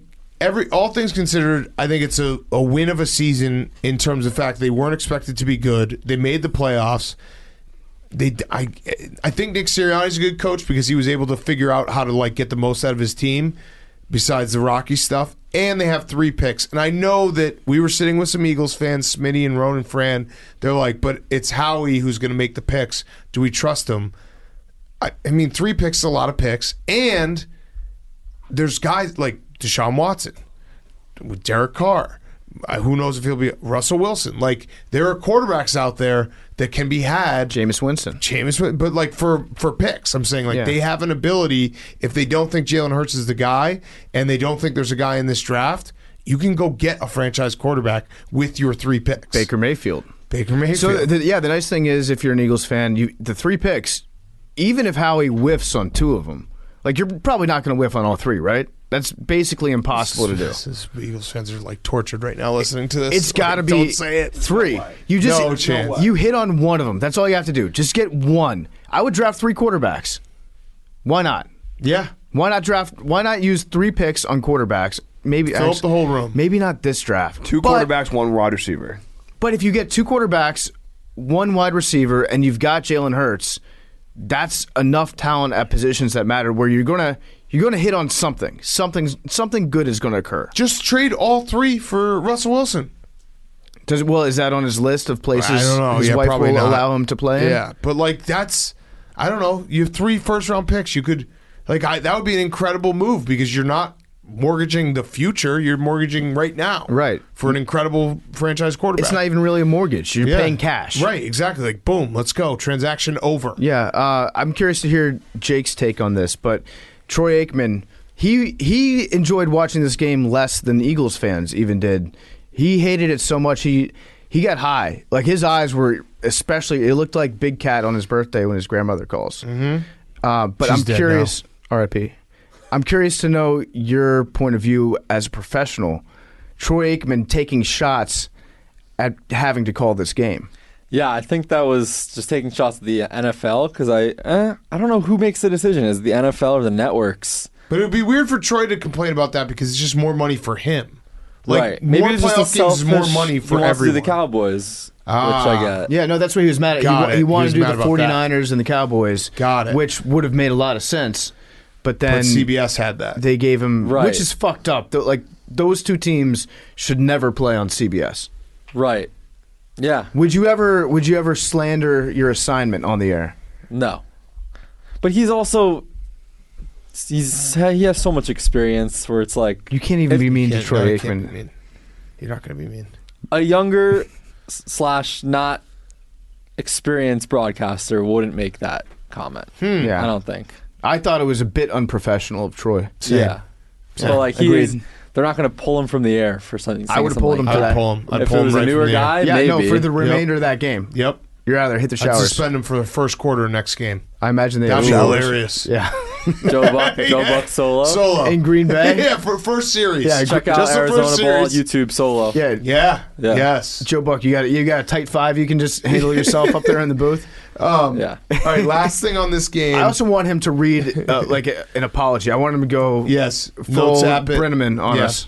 us. Last thing about this game. Tom Brady, this game was his 35th playoff win. Who is second and how many wins? Of all If time? you know the answer, don't say it, Billy. Why would you do that? It's got to be like Big Ben, and it's like 12. 36 playoff wins. That was his 36th? Are you sure? You're 100% sure. Oh, Billy just checked you? You're 100% sure. Wow. No doubt about it. Now he's doubting. Well, you guys are figuring this out. Tom he's Brady down. owns Philadelphia, so congrats to him. 2-1 now in the Yep. playoffs. All right. Good note. I'm Are going you positive, Billy? Because you stopped it right there, and you made a point of it. Yeah. I hope you're right. What time did the game start today? It started at 1. You added the extra. Jake, can you please find out confirm the exact number of playoff wins that Tom Brady has? Who is second and how many wins? Okay, I'm going to guess. Ben Albert Breer Roethlisberger, said at 3:23 17. p.m. after the game was pretty much decided, this will be Tom Brady's 35th playoff win. Okay, so Billy, So Billy- you want to say sorry to me? Now Billy's got notes He's got a app. fact check. Oh, man. Never mind. Okay. Is it going to be an apology? No, he said never mind. Oh. Well, I was going to say, think I that knew who the settles it. second guy Yeah, I was. know. Don't say it if you know it. It's not as fun. Who's number 2 and how many? 35 playoff wins for Tom Brady. Joe Montana. Yes, that part is correct and to be expected. The second part is not. How many playoff wins does Joey M have? Joey Cool. 17. I'm going to say 14. 16. Tom Brady has 35 and second place has 16. That's fucking insane.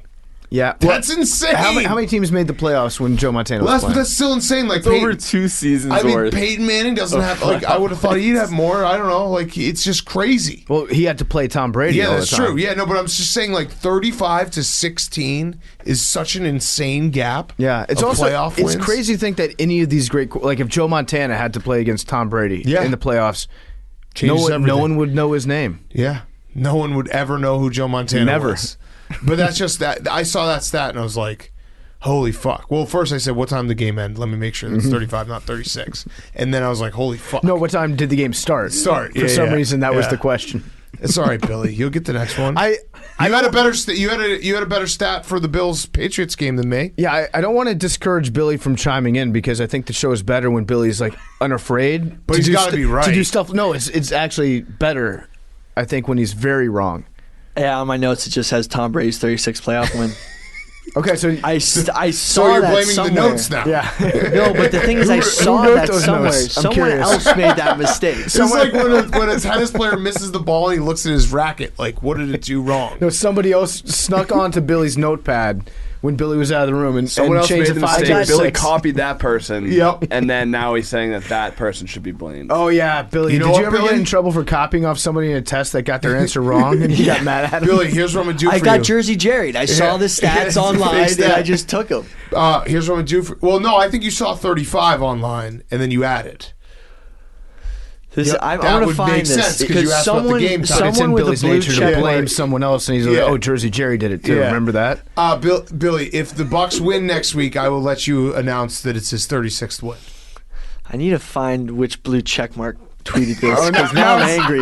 Now I'm angry. Now it's the libs. Oh yeah, Billy is first. Actually, you're the first one to report. This Yeah. 36th Tom Brady win. has won Congrats. 36. Congrats, Bet on the Tom Bucs Brady. next week, money line. It's in the books. That's Billy's premonition for this week. It's guaranteed. All right, before we get to the last game, quick word from our friends at Owens Mixers. Owens Craft Mixers gives anybody the ability to make a high quality cocktail right at home. It's perfect for people like us who don't have a clue about how to make cocktails from scratch. You literally just pour your favorite liquor, then just add Owens, and you're good to go. It's that easy. They have a variety of mixers that pair with any spirit: ginger beer, margarita, cranberry, the Barstool Transfusion, and others. Owens is at the majority of stadiums and arenas across the country. So if you're going to a game, football, hockey, basketball, get yourself an Owens cocktail. Go to owensmixers.com. Check the store locator to find a store that has Owens near you. Or if you don't feel like getting off the couch, order on Amazon or get it delivered in less than 30 minutes on GoPuff.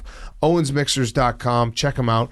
They are very delicious. You make yourself look awesome when you have people over and you pop out the Owens mixers and it's like, oh, I make great cocktails. Owensmixers.com. All right, last game. Niners, Cowboys. Mike McCarthy. I mean, I'm so mad at myself for thinking the Cowboys were going to overcome Mike McCarthy. Mike McCarthy versus Mike McCarthy is a tale as old as time. / Mike McCarthy versus time. Mike McCarthy's brain is favored by 25 points minimum against Mike McCarthy. He's okay. He's at war with himself. Like I can say he this. lives in his own head. Yes. Which is doubly bad because his head is filled with trash. I can say this because I struggle with my weight and I'm at times I think technically obese if you go by the letter you can't of do the law. BMI. BMI is horse shit. Mike McCarthy, and so I am this person myself. Which shout out to Twitter because I said I'm done. I'm hashtag done with the Cowboys and hashtag done with myself. And then I got an email being like, just checking in. We saw self-harm on your Twitter timeline. So no, I was just mad at myself that I bet on Mike McCarthy. He though, when they zoom in on his face, I'm like, he's so fat that he just thinks slower than everyone. Like that's what I think. I'm like he's not processing at the same speed. He's like an old, outdated computer. It's like it doesn't matter like how fast you are computing.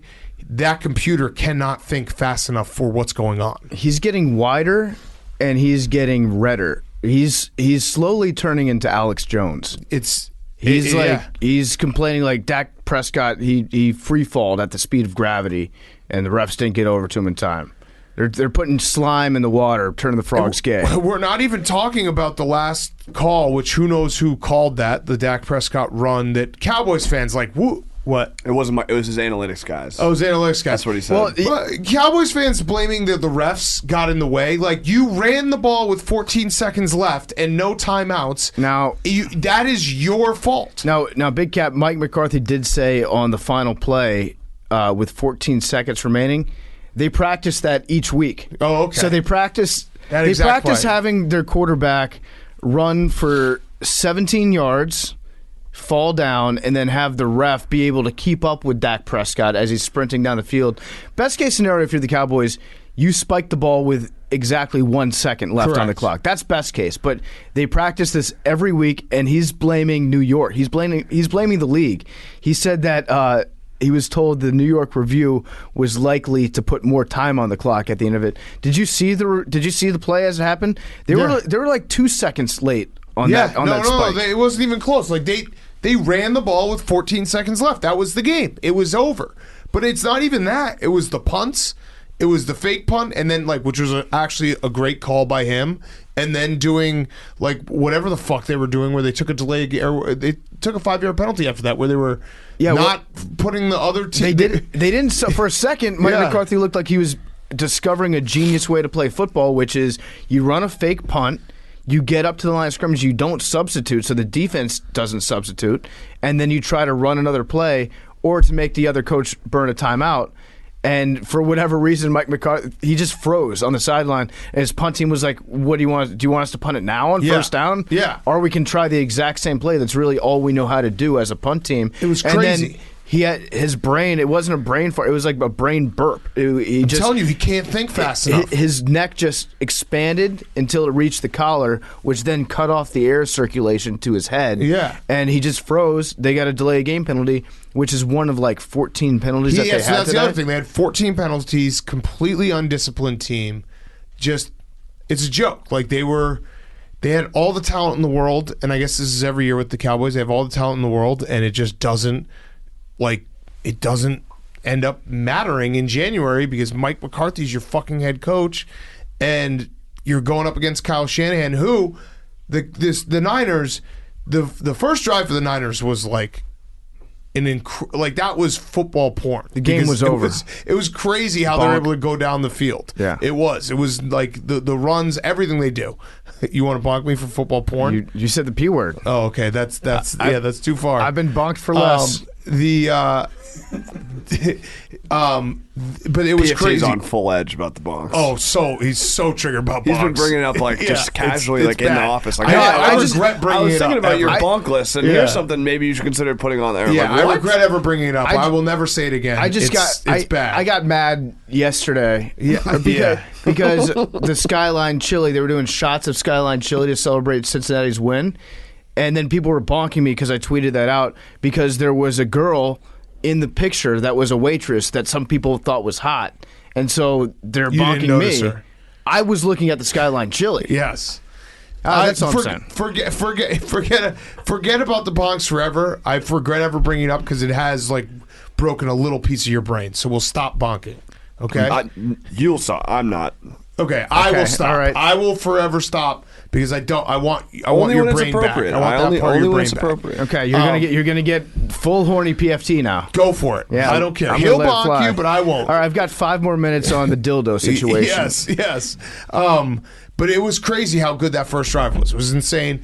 And the Niners looked like the better coach team, the team that had a plan. Deebo Samuel was awesome. But then the last 4 minutes, it was basically a race of who could lose the game in the more tragic fashion. Jimmy G's interception, which we all knew was coming. We were just he's gonna do it. He's gonna do it. He had that. They almost had the Kittle fumble, which thank God Jimmy G threw such a bad pass that it wasn't. That was a Cam Newton pass. Yeah, it was one of those crazy. ones where somehow the ball is pointing downwards as it's traveling forward and wobbly, and he skipped it right to him because that would have been. I would have felt very bad for a friend. It would have been very bad. And then they didn't go for it on that 4th and 1 where it's you're Kyle Shanahan, you're the 49ers, just run the ball, you'll always get it. Then they have the Deebo Samuel play, which they basically atoned for not for punting on 4th and 1 by having that great play on 3rd and 10 to end the game that didn't end the game because they were a half yard short, and then they get an offsides or whatever it was.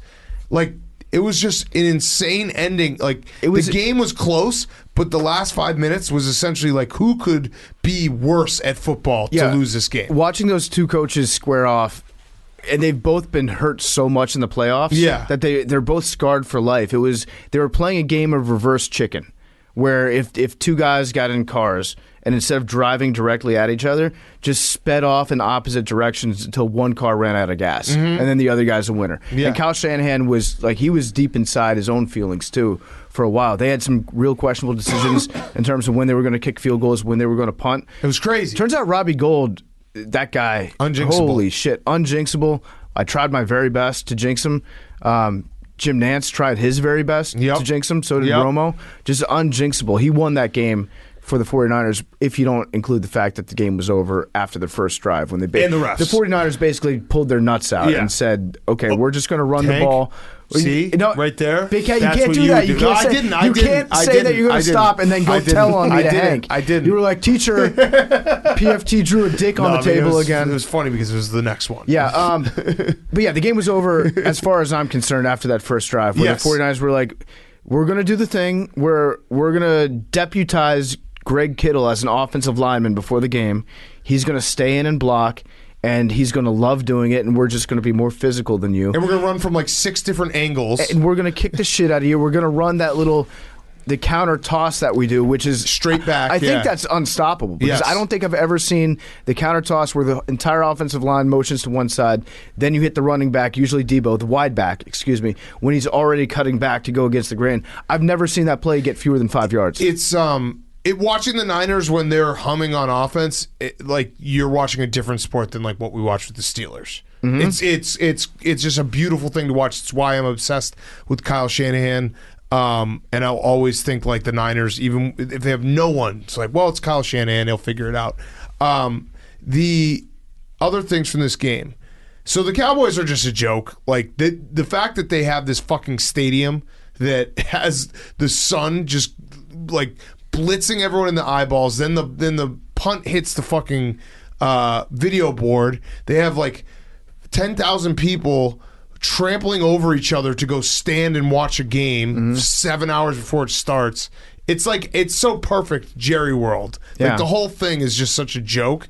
And I also saw the stat that since Jerry World opened, the Cowboys are 3-2 in playoff games, and Alabama football is 3-0 in playoff games in Jerry World. That's crazy. Yeah. I mean, they just don't win in the playoffs. The Cowboys just have never won in the playoffs since the mid-'90s. You can point out like that fluke that they had a couple of years ago when it was Dak and Zeke, and Zeke basically put the team on his shoulders. Yeah, they beat the Lions at one time. Yeah, they beat the Lions at one time. There were a couple blips here and there, but the Cowboys have just stunk in the playoffs for about almost 30 years. It's crazy. Almost 30 years. You could say like the Cowboys haven't been good since text messaging was around. Yeah. And it would be more or less true. Yes. So, and it showed today. Like they have all the guys, and it just doesn't show up. So Jerry Jones after the game said he essentially, I love how he gives press conferences after the game. He does that in his capacity as general manager, by the way, not as owner.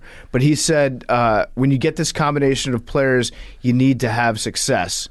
So Jerry has graded himself as general manager with an A+ for this season, graded his coaching staff as an F.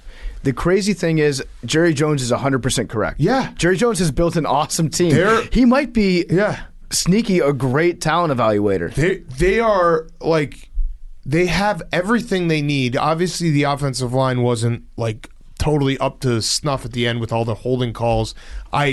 I do think Trayvon Diggs like had all those interceptions, but he got burned again today with Brandon Ayuk. Like he gets burned all the time. But they have a great defensive line. They have a franchise quarterback, insane skill positions, and what does it get you? Fucking first round exit with Mike McCarthy. Like, could you imagine having to sit in a room with Mike McCarthy after a loss like that and like have him mumble his way through an explanation. I mean, you can tell everything. Twitter would ban me because I'd put a bullet in my head. You can tell everything that Mike McCarthy is thinking because he went to the podium and just like denied. Yeah. He's like, no, I called that game refs. perfectly. The refs screwed us over. We actually ended that game with plenty of time to get a spike. This was just Mike McCarthy got up to the podium and essentially just said NFL rigged, and he rage quit the press conference. Yes. Like Mike McCarthy knows deep down that he completely fucked us up, and I don't know what else the Cowboys can do from personnel standpoint because I think that they've got maybe the most talented team again. They have if you just judge by actually, I mean the Niners have probably more blue chippers if you went like just straight off like who's the guys who are elite guys at different positions. The Niners do have an insane roster, which is like you kind of forget how good they are. And I hope Bosa's okay. I hope Warner's okay because that's big for their defense. D'Amico Ryans deserves a ton of credit as their defensive coordinator. But yeah, you're right. Like the Cowboys have all these fucking guys and they get nothing for it. Yeah. I do have a question, and someone who's way smarter than me about football will probably correct me and tell me this is the dumbest take ever, but why is Kellen Moore decided as like this next genius? Because I feel like every time I watch the Cowboys offense, like it's boom or bust and it's clunky as fuck. Because that's what happens to the Cowboys offensive coordinators because they always have the shittiest head coaches. Yeah. That you have to have somebody right beneath the head coach where you're like, that guy's the head coach in waiting because the guy that's currently in charge is an absolute dunce. Yeah, it goes back to like when Jason Garrett was the understudy for, was that Parcells? Yeah. And it was like, this guy's going to be the next one up.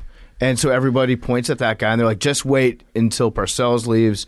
Jason Garrett, he's our guy. That's what they're doing with Kellen Moore right now. And again, someone's going to correct me and be like, it's Dak's fault or it's the offensive line or like, whatever, a million different things. But I've watched the Cowboys offense enough to be like, I've always thought it has not reached its potential with the amount of playmakers they have and the different things that they can do. I've just always been like, that doesn't like. They have guys. They're not as talented as the Chiefs because Patrick Mahomes is better than Dak Prescott. But they have CeeDee Lamb, who's a burner. They have Amari Cooper. They have a good tight end. They have great running backs. Like they have everything. I don't get it. Yeah, it makes no sense. They're. This is classic Cowboys. That's all you can say about it. This is a classic Cowboys season from beginning to end. And the fan shots of them like crying. There was a lady that was sobbing tears with 4 minutes left. So good. There was the guy and the girl that were holding each other, yep. consoling each other. The dude's all dressed up in Cowboys like weird regalia. You would think that for a fan base that is so used to crushing disappointment that they would be better at it. They just but they're live not. in the It's 90s. like every time it's a brand new thing. Yeah. And they have the MVP, 81% of the vote. MVP, yes. the Dak MVP Prescott. Dak Prescott, Way to go. congratulations. Democracy is still alive. We were worried for a second. It was a late start. That the voting was being stolen from us. The voting system, it was in shambles. I don't know what software system they were using to tally the votes. We didn't even know if our votes were counted. But they clearly did at because first. it won with They 84%. absolutely counted.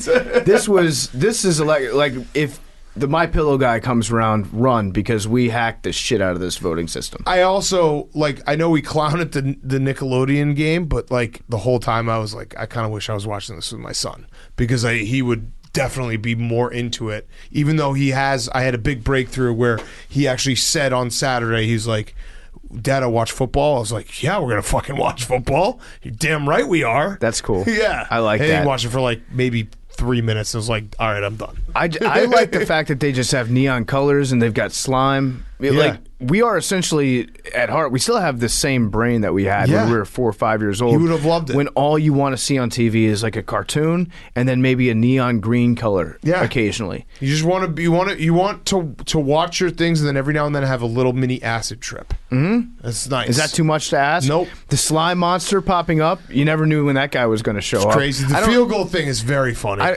The field goal. SpongeBob like frowning and then smiling. That I love that. I like the field goal thing too, but I would like you lose the ball as it goes through the uprights. I don't like that. You need to figure out a way. You need to figure out a way where it like goes into SpongeBob's head and gets stuck in there, and then he spits it out or something. Yeah. But yeah, they did. I thought Nickelodeon did a great job as always. The MVP award is going to Dak Prescott. Buy the shirts. The NFL tweeted out, "Congratulations to MVP Dak Prescott." they deleted that tweet. Oh. I'm thinking maybe Dak is trying to reject this award. You can't. You can't. You cannot. It's bestowed upon You're you. MVP for life. Can you check his Wikipedia? Because MVP. we need to put the Wikipedia. MVP, We need to MVP for life. update no, that. No, not that. Pro Football Reference is where it really matters. That's where they put it for Mitch, and it was incredible. Because Pro Football Reference is where, like, I want it there. When we need to DM that guy. Get on that. I don't see it on Pro Football Okay, is it on yet. Mitch's? Go to Mitch real quick. I'm pretty sure it is. Which that's when it's a real award. Career highlights and awards on Wikipedia. It's not currently Yes, on see, there. it's Pro Football Reference. We got it on Pro Wikipedia, Football? fuck that. It's Pro Football No, but Reference. I want it. I want it. No, I almost said defacing, enhancing his Wikipedia. But Pro Football profile. All-time Reference- Pro Bowl 2021 MVP. That's funnier because Pro Football Reference is like the official record keeper of all football awards, and MVP being on there will be so fucking funny. But yeah, the Cowboys, you suck. I'm so mad at myself. I don't know why I fucking thought. I just got swept up in all their names and stupid. Just stupid. I Just did stupid. love watching the fights after the game. The Cowboys Yeah. fans were just fighting each other. There were like 7 guys wearing different versions of the Micah Parsons jersey, just swinging on each other in the stadium. Yep. One guy's pants were falling off. That's when you know it's like a real ratchet fight, when a butt crack makes its first appearance. Yes. And the guy keeps fighting. Don't. Don't do it, Hank. Don't do it. You know what I'm talking about. It's nothing. Yeah, it's always it's always the longest butt crack too. Yeah, It's a guy whose pants like had no chance of staying up. Yeah, the butt- as soon as he started moving a little athletically. the butt goes up to like almost in between his Yes, shoulder blades, yes. and he's still swinging. Yes. But yeah, I lost my credibility on this game. Didn't have credibility to begin with, but yeah. still got my reputation. There you go. Can always bet that. All right, let's before we get to who's back, we'll wrap up. Any predictions for Rams Cardinals? This I actually have no idea. Like, this is one of those games where I'm going into it, and I feel like both teams have faded in the back half of the season. Yeah, Maybe Rams because Rams. it's Matt Stafford. Oh, it's Rams. It is. It's the Mimble. It's really I'll put my Rams? credibility on the Rams. Okay, Right now. You sure you want to do that? Yeah. And once it goes away, Someone on this podcast has to have some, and I'll put mine on There it we right go. now. Okay. There we Best go. gambler on the show. Okay, so that's true. Rams. Rams. I was looking at the deep numbers going to this game, the stats behind the stats. We've had a lot of brothers playing this weekend. Yes. It's been a ton of brothers. We had the Diggses. We had the Kelseys. Now we've got the Watts. Wait. They're 3 Watt brothers. I know it's confusing I'm because done 2 with of the them Watt brothers. Two of them plays on the Which team is the other Watt brother on? Well, no, there are 2 all right, that- yes, Rams. All right. There are 2 that play on the Cardinals, Steelers. yeah. It's confusing because Yeah, they've no, got the I same know, I last know, name. Which I one know, scored I know. tonight? Yeah. Derek? No. Oh. No. He I plays thought, offense. Yeah, no, you would think that it would be him. I think they would put him with the other offensive players, not at the very fucking bottom of the screen. But in terms of all the brothers that play on separate teams, one has won, one of their teams has won, the other has lost. So I'm going off that, you would bet on the Cardinals. Oh, yeah. True. The Watts are due. I'm done with the Watts. Rams. Yeah? Yeah. I was never really like a huge fan of that, whatever.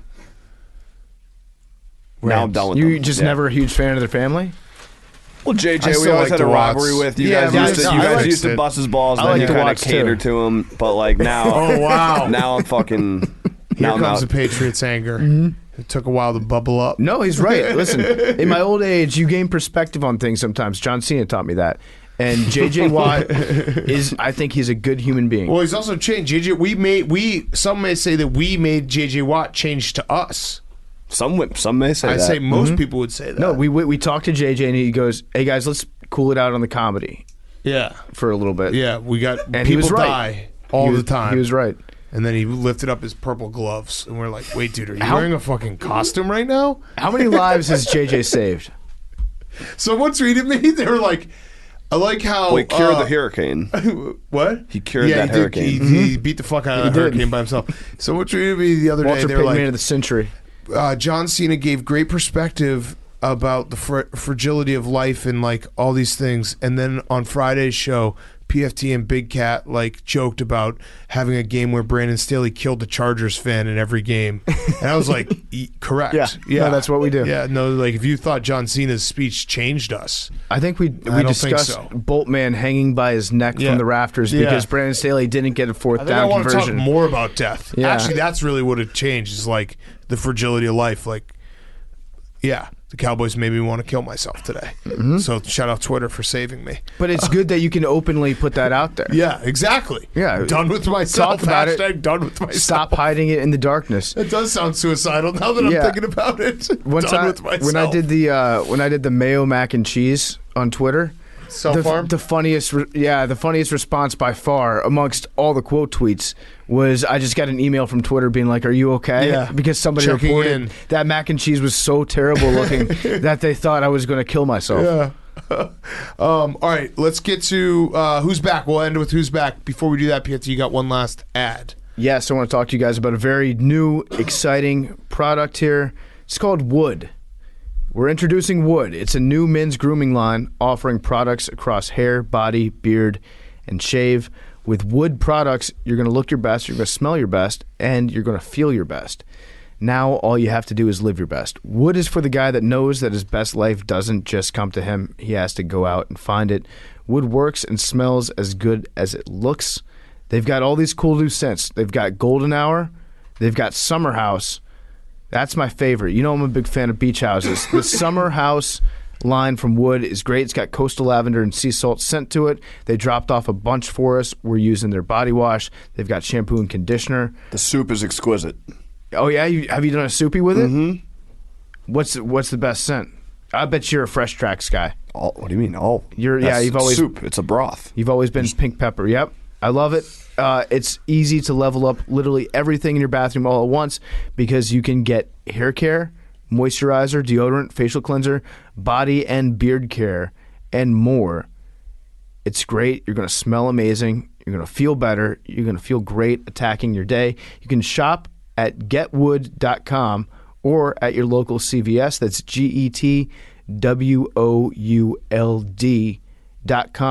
Best of all their products are $15 and less. So you're getting premium care, and you're getting it at a price that won't break the bank. Get the body wash, the deodorant, the moisturizers. Nothing's going to change your life, fellas, like using moisturizer on your face, especially after you shave. Don't just use aftershave. Use moisturizer. Stop those wrinkles right in their tracks. Feel good, smell good, look good, feel good. Wood. All right, who's back of the week? Hank? My back of the week is the Masters. Yeah. Oh, yeah. I noticed there was a commercial for him. And Jim Nance, Yeah, I was home for break. I was watching a lot of TV. Saw my first Masters commercial. You were home for break? That's what you're calling having COVID? Wait, were you actually sick? home for COVID break. Home for break? What do you want me to go? Home with my sick. Home for Q. Oh, you were sick. You had yeah. COVID. Home for You break. were home. You were home with a It's actually a fake fatal test. I just wanted illness. to take last week off. No, but the Masters are back. Did you see what Mike Zimmer said about Kellen Mond? No, what did he say? It was crazy. My other who's back of the week is interviews. Oh, Big okay. week for interviews in the NFL. Yes. It's always fun. Also, to the Patriots' defensive woes, they're fucked. Gerard Mayo's fucked with his interviews now. Like, imagine being, I heard he's gonna have some interviews this week. That's got to be a not tough good. one to walk into and be like, hey, you So just they let up didn't a punt? perfect game. Yeah, so they didn't. So they didn't punt. Imagine if you're the Texans and you've got two interviews lined up. First one is with Mayo. Second one is with Brian Dable. Yeah. Who are you going to hire? Right. Yeah. Yeah. Do you think that maybe Mayo's he was thinking ahead to his interviews, didn't prepare enough? Who knows? I don't know what happened. But it's not a good look for him. But this is a big, over the next few days, every candidate is going to be interviewing with different, organizations and stuff. People like Bears fans and these people that have a coaching vacancy get excited over the interviews, but I'm not excited anymore. I like we're going to hire someone. I've come to a bad shouldn't you realization. be excited? This is the most exciting time. Yes, but you heard me say it. I've come to a bad realization with my wisdom in life is that it's not the coach, it's the organization. Yeah. Like whoever gets hired is going to fail because the organization will fail them. So Jim sucks. Caldwell? Well, it doesn't matter. You can name anyone. and they will probably, like 90% chance, will fail because the Bears are a broken, terrible organization. I hope you guys get Jim Caldwell. That would be funny for the jokes. I hope I get Brian Dable, so I would be excited about that. Someone The D's nuts. non-retread, like just fuck it. Who cares? Just fucking do something. I don't care. We've done everything. We did the Mark Trestman, the John Fox, and the fucking. Who cares? My favorite part of this season is the official team accounts tweeting out updates on their coaching search. Like, we have officially concluded an interview with Brian Flores. Yes. And then the post is like sponsored by Boeing. Yeah, great. It's they keep kids up to date with every single interview. It's like, we just tell us when we fucking hired someone. It's just like a series of 7 teams trying very, very hard to get a retweet from Adam Schefter. Yes. That's all their social teams are trying to do. Yes. Also, shout out to Jimmy G for. That was my Who's Back. Oh, okay, my sorry. Who's Back is Jimmy G. I'll just cut in line. My Who's Back is Jimmy G because Adam Schefter tweeted this morning. It was just a total tweet from his brain, just from what he does. He's probably taking a shit. Yeah. Probably just thinking about it. He said, during the second half of this season, Jimmy Garoppolo simultaneously has raised his value to both the 49ers and to other teams in the offseason trade market. 49ers would not be where they are today without him. Well, that was written by Jimmy G's agent and then forwarded to Adam Schefter. And he said, any changes you need, Mr. Editor? So, all-time tweet. Like, out of nowhere, just, hey, Jimmy G has Before the game, Jimmy G has the same agent as Tom Brady. Let me tweet this out, hoping that I can get some Tom Brady scoops. It would have been very funny if Rap Sheet had seen that tweet and it was like, oh shit, now I got to tweet something out about Jimmy Garoppolo. G, yeah. And then he like rephrases a little bit. Jimmy G has taken amazing steps forward this year, and it is expected to be a significant part of the 49ers in the near future. I want someone to do this. Adam Schefter, I'm pretty sure his contract is up soon. Oh yeah, someone Schefter needs to do this for Schefter. We should do that. Jake, you should do that. Be like, it's crazy what Adam Schefter has done for ESPN this year. Why don't I schedule it? I don't know. When's he doing his interviews? Yeah, when is he? We got to get an update on his interviews. We should actually do graphics for Adam Schefter has just completed an interview with CBS. BetMGM. Yeah, with Yahoo. Yeah. The ESPN action would not be where they are without Adam Schefter. Tomorrow, Monday? It's just, that was such a wild tweet. Like, I guess I'm in a weird way, like, if Schefter just went full heel, it's like, yeah, like, no more fourth wall here, guys. I'm just tweeting out whatever an agent tells me so that I can get more shit. It's actually better for Adam Schefter now that everyone has caught on to exactly what he's doing, because he can be more blatant with it. Right. And it's almost like a joke now when he tweets out like, hey, Jimmy G, it turns out that the trade market looks like it's 3 first-round picks right now if anyone wants him. It's great. He can get away with more now because we're all in on the joke. I think Schefter over the last couple years has gotten, like, he's not a journalist anymore. No. Right? We can agree. Yes. He's an information broker. Yes. He's essentially just like a guy that collects dirt and will play to whoever the highest bidder is. And the more he leans into that, I think the better for him. When he should stop pretending that he has any sort of journalistic integrity at all, because I think he's going to make a move where he just goes to a gambling company. It's fine. And I then don't just care. like he's like, I'm the man with the information that you need. I'll give it to you when I feel like it, sucker. Yeah, $69.99 for my whale play. Exactly. Yeah. Schefter, I think he's actually going to do that, and he's probably going to get paid twice as much as he would to be a journalist. Why not? Why Everyone not? should sell out. Everyone should be, looking for that big day. But Getwood.com. It's crazy that he's. It's crazy that, like, he doesn't even change any of the wording. Like, I bet you that was literally sent to him in an email from Jimmy G's agent, and it was like one of those suggested things to say, and he just copy and paste it. It's like, I'll just fucking do that. Just replace 49ers Include with ESPN. picture here. Yeah, And then I'll send it. yeah. Fire Send it. away. He probably just starts typing like Jimmy Garoppolo and then lets the suggestive text finish the sentence. You ever do that? Yes. That always takes you on a wild ride. All right. Your Who's Back, PFT? My Who's Back is Coach K. Coach K's back after taking a couple days off. He saw that Wake Forest had a good record, and then he came down with an illness. Well, he lost to Miami first. Yeah, he lost to Miami, and then he saw that he had a game on the road against a ranked Wake Forest team, so he decided that he was going to come down with a real quick illness, and then turns out the Blue Devils beat the fuck out of Wake Forest, and then they beat NC State over the weekend. Some people are saying that John Shire should coach the team for the rest of the season based on the performance against Wake Forest. Not me, but that was trending. That entire sentence was trending on Thursday night. So he's back, though. He's back coaching the team, trying to keep his players from driving drunk and failing at that. But I actually really do like this Duke team. I know we joke around about saying, like, if Coach K doesn't lead them to a national championship, then it's an utter failure. But can you name a more talented team? Yes. Who do you think is more talented? Bama? No, Bama's in trouble, buddy. Auburn's been fucking insane. Yeah, Auburn, That Kentucky Gonzaga. game against Tennessee on Saturday, they scored like 107 points. That was Crazy. the Bills' Patriots. They had like the perfect offensive game. It was crazy. Jake, if the season ended today, where would the Blue Devils be? They're fringe 1 seed right now, probably a 2. Maybe. Yeah. What if Shire was coaching them? Oh, number 1 overall. Yeah. Yeah. Exactly. They're better with Shire. Auburn's really, really good. Yeah, check out Bruce Pearl interview on Bench Mob. Yeah, there you go, Jake. Yeah. I was on the show And too. Big Cat coming on back on Thursday. Yes. I've been hot in college basketball. I fucking love college basketball Love so it. much. Noon game All day today. Saturday. Yeah. Purdue, Illinois, Big Yeah. game. Huge Yeah. game. Yeah. Huge game. Love it. Illinois is kind of back. They A are. little blip. All right, Yeah. that was our college basketball talk. Do you think that actually Coach K has done a bad job, like the whole Paolo Banchero thing? Do you think that it's just that in Italy it's more culturally acceptable for their youths to drive drunk?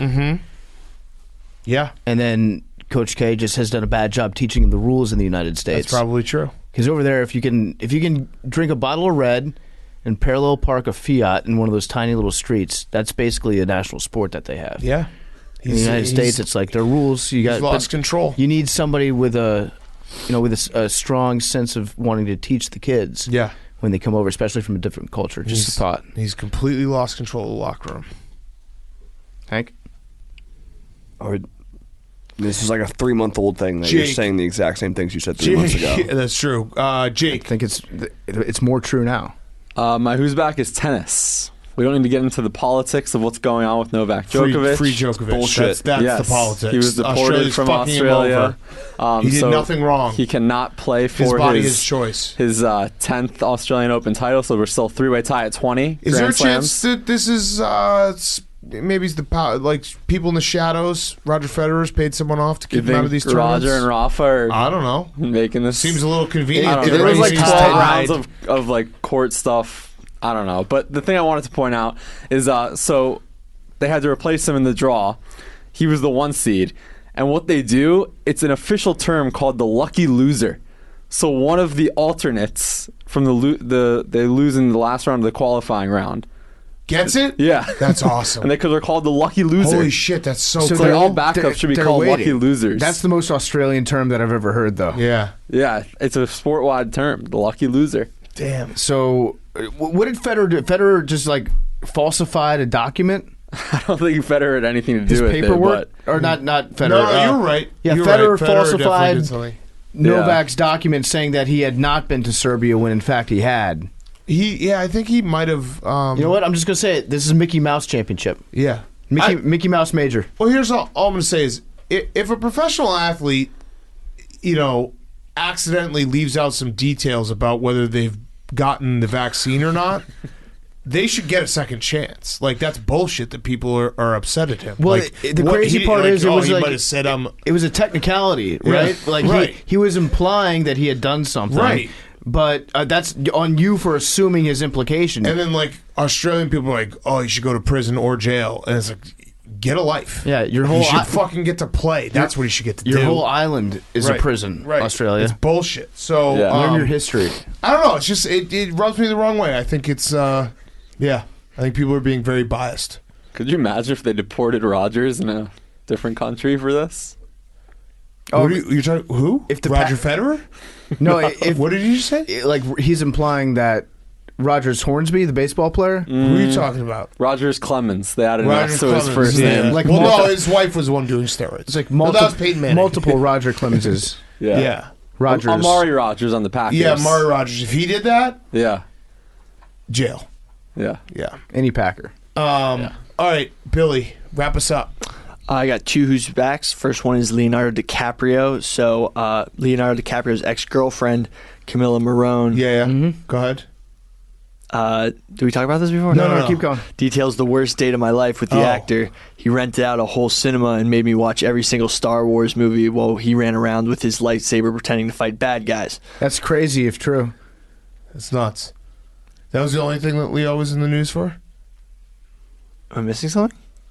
Yeah. Yeah. He was getting a hand job in the ocean from his girlfriend. I didn't know that. Yeah, I didn't know you that. See that What did picture? you talk about? Oh, what are you talking about? Well, that entire story is a hox. Oh, That's damn! what We I'm got a saying. Spider-Man meme. Yeah. Yeah, no, there was a picture of him and his girlfriend was like very clearly was behind him and like very clearly giving Like him a hand job. like a reach around? Yeah, it was wild. It was like the Jeff Goldblum pictures. But wait, so you got hoaxed again? Big hoaxed. Big Damn. hoax. That was debunked quickly. Oh my God, Billy. What? I mean, even the headline itself. Yeah. Like, read the headline out loud. Read it again. Breaking. Okay. All right, sounds legit. Yep. It's All right. 1:30 a.m. But you did those notes Hey, when? No, somebody else did Other those who's notes. back. Wait, Football guys. Hold on, go back. What? Just read the headline. When did you do these? notes? I pulled this up during the show. Oh, so you didn't have a... But you already said that Well, you then had my to other- back up who's back. Yeah, so well, that I was was your gonna- who's back. Yeah, but I wanted to bring something more to the table. So you already had it though. Yeah, so Billy that wanted to he wanted to go above and beyond. other who's back's football guys, and I know what we're not doing this week. But Mike your Tomlin prep had a work. great quote. If you're blinking, we're gonna cut your eyelids out. It's metal, bro. Is metal. We also, I think we talked about that in the show. It's all right. It's late on a Sunday. Happy We did talk MLK about Day, that. guys. Yeah, happy MLK Day. Look at this. Like what? I mean, she could be doing anything. You don't know that he's getting jacked It's, off. it's just so funny. He Leo. looks like maybe he's choking on something and she's trying to give him the Heimlich. It must suck to get just paparazzi'd like that. Like you're You can't even you're get. standing in the ocean getting a hand job, and you got some fucking creep in the bush just taking pictures. I think that's not even indecent exposure because everything's beneath the water, right? Yeah, no, that's You fact. should be able to get jacked off anywhere as long as your belly button's up to the tide. That's a fact. And I'm happy that we've reached a new world where we can say these things freely to each other. We can be open with it. Hank will judge us, but that's fine. Hank Yeah. can judge us in his own world. I'll just say it. Hand jobs are great, and they need to make a comeback. Let's put our cards on the table here. A lost art. Hand jobs get a bad You know rap. what it is? It's like listening to baseball on the radio. Self-service? It's fucking nice. It's nice. It's Is nice. jacking off a hand It's job? nice. Just because we have Embrace HD debate. doesn't mean you don't want to listen to a ball game on the radio every now It's a and good then. throwback. What happens is hand jobs are the coolest thing in the entire world. Yeah. From sixth grade until like 11th grade, 10th grade, and then they become the lamest thing in the world for about 7 years, and then people just have that stuck in their head, like, Yeah. oh, hand jobs equals bad. Turns out, no, hand jobs are great. They're lost art. They're dying They're fun. medium. Yeah. Bring hashtag BBHJ. Yeah. Giving or taking. Yep. Doesn't matter. Love is love. Giving one to yourself. Boom. It's good practice. Yeah. All right. Numbers. Real quick. Bill, you good? Nah, bro. 44. Maybe a little more prep work. That's fine. My notes Every are now and then. gaslighting me. Yeah. I don't know. Give me an 8. Writing stuff on like 69. 88. on paper. You don't have a paper plate this time, so Yeah. random number. All right, I'm gonna do 22. Memes has 3. Does he always do 3? I'm so excited for tonight's game. 83. Dolphins have huge brains. 83. Not Chris Greer. Third time. Ciao, Frank. Spend enough time with Frank in a day. Oh, one last note. I love the Nickelodeon broadcast, but fuck young Sheldon. Yeah. That nerd ruins the entire thing. He's all over us. Love you guys.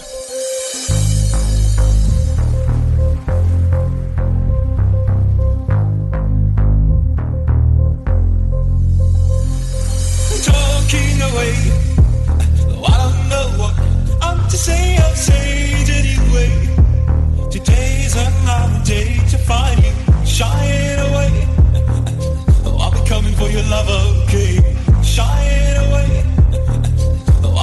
for your love again. Take on me.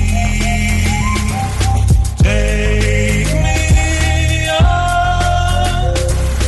I'll be gone into your